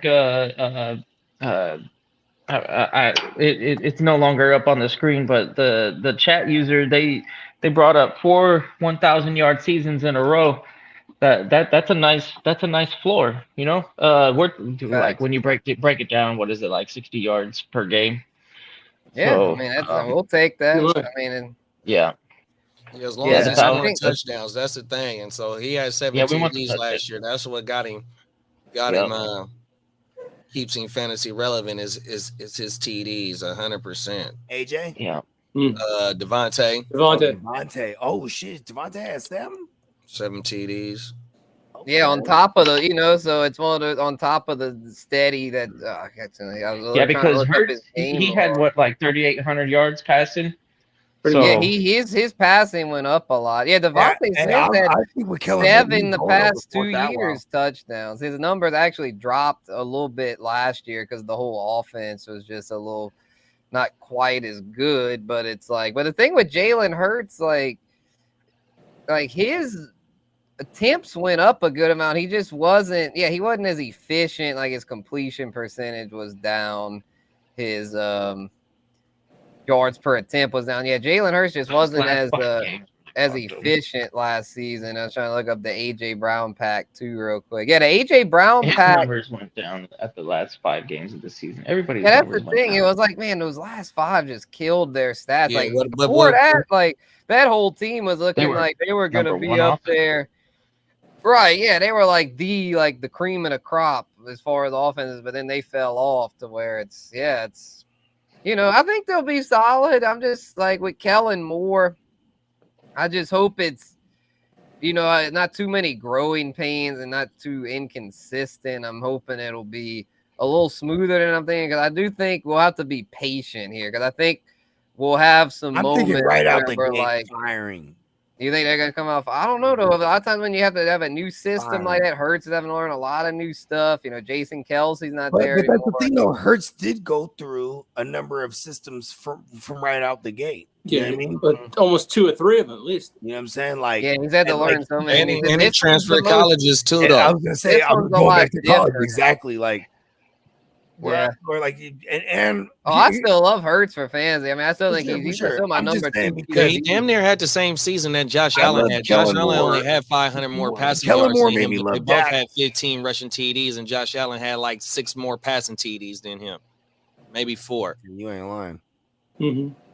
Yeah, it'd just be interesting to see how it sorts out. Although what I say, I think it's pretty clear. That's the good thing with his offense. It's like it's clear that it's AJ Brown, Devontae Smith, Dallas Goedert, not a whole lot else. They've got some rookies they brought in. We'll pull them up real quick. They've got the boy Smith, Aeneas Smith, and Johnny Wilson. Johnny, yep. Aeneas Smith is like 6'6", bro, 6'5". No, that's Johnny Wilson. Oh, Johnny Wilson. Johnny Wilson. He's a giant. He's like 6'10". Aeneas is the little gadget guy.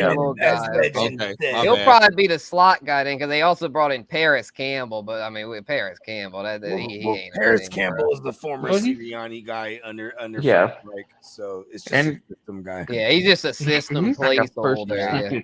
Yeah, he's got 1st or 2nd round draft capital, if I'm not mistaken. Paris Campbell was coming out of college. He was an Ohio State guy. I thought he was going to be really good, but injuries. He had too many injuries, man. I think his body just didn't hold up to where he's a shell of his former self. But I mean, he's a guy that knows the system, so like he'll probably start the year off as their slot guy, but in that Aeneas Smith.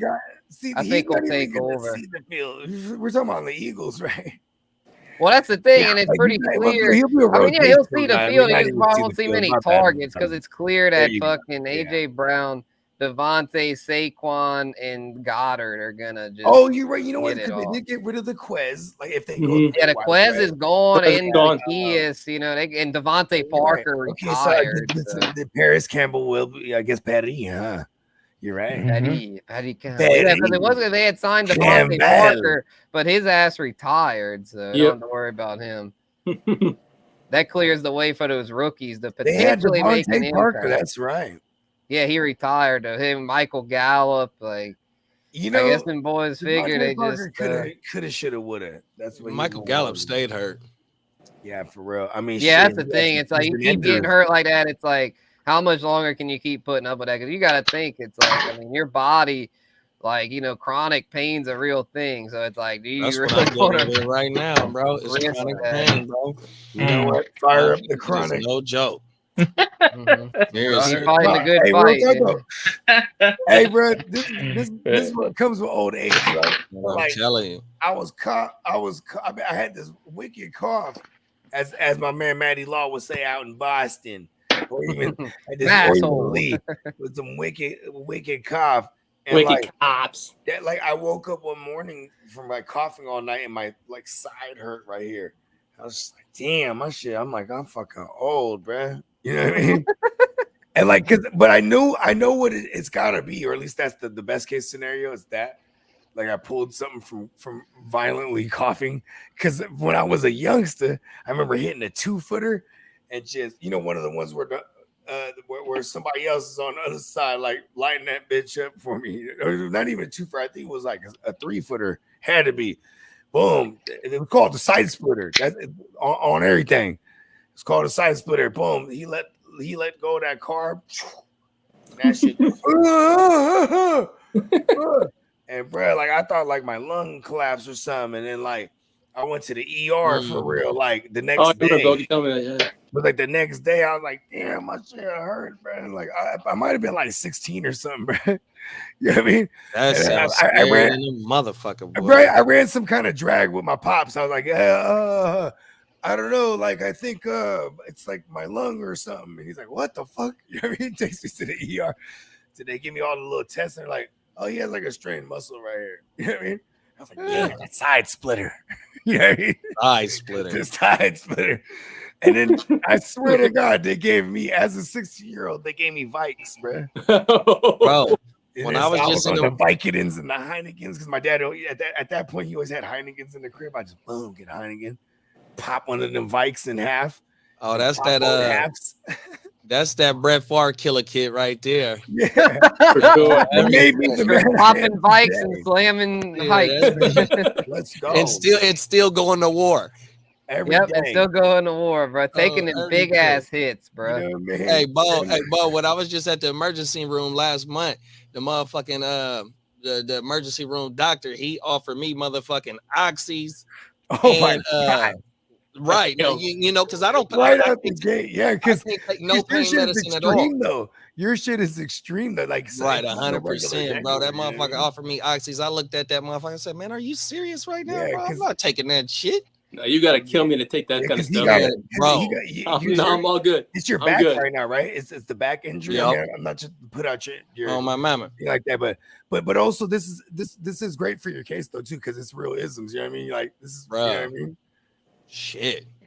Yeah, bro. Let's get the bag. I'm not taking that, bro. No, I'm take 2 Tylenol or an Advil and call me in the morning. Yeah, Guccini goes all natural. Pause. Yeah, only got one kidney. Yeah, because that for real though, that'll every day. That'll fuck your shit up. For real. Done. Oh, any more thoughts on the Eagles before we close out? Fuck Kevin Hart. There we go. All right, what I'm doing here? I ain't gonna lie. Wake your game up. Y'all want to run Peacock's joint one more time before we close it? Hell yeah. Yeah. Let's do it, y'all. Thank y'all to everyone in the chat for tuning in. We'll be back on Tuesday. I got Mock Draft Monday. Gucci, y'all got OJ and a blunt tomorrow morning? Hell yeah. Oh, hell yeah. Yep, so that'll be our next program. Man. We got a lot on the horizon. OJ and a blunt for breakfast. Everybody make sure to go and sub up if you ain't already to the Heart to Start podcast. You know what I'm saying? Make sure you sub up to our man Spencer the Guru Slim over there on the Guru Nation. Yep, Slim. What's Slim joining? Oh, my bad, bro. Yeah. From a fan's perspective. From a fan's perspective, yes, because he actually titled it yes, as I couldn't remember it. Bro, everybody, you know what, that's another thing we're gonna start doing. We're gonna start putting the main links in all the descriptions, just to have it on some copy and paste type. Yeah, I've been doing that. Yeah, links in the description to all our channels. Yeah, everybody make sure you and Peacock Shops link is in there as well. So yeah, y'all go check that out. Oh yeah, we're gonna add. We're gonna go ahead and add from a fan's perspective on the homepage too, the GWN. You know what I mean? Because you know what I'm saying, we got a lot of good ism spitting veterans in the game that haven't even been debuted yet. So you know what I'm saying, we bringing it to y'all live and direct. Hit that notification bell. Check me out, Bogart Scott Free, anywhere you consume your music, man. Kidda, let them know. Yes, sir. You know what? It's good to be rocking with y'all. I have to piggyback on that. Don't forget to like and subscribe if this is your first time tuning in.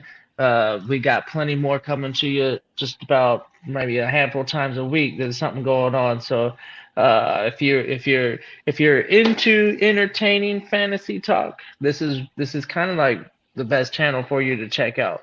We are the home of entertaining fantasy talk. Put it on the shirt. We're not gonna give you verbatim stats. We're gonna entertain you. So go ahead and tune back in and check us out during the season, especially because we're definitely going to be taking them start sits and seriously and help you win these leagues. So we got the news, we got we got the isms, we got the ear to the streets, we got the merch, we got the tunes, we got it all, bro. You got the full money. Yeah, the real ones gotta know. come check us out for real. Yeah, facts. Yep. And thanks again, everybody. We're gonna run this promo for Peacock and get on out of here. Shout out to our sponsor.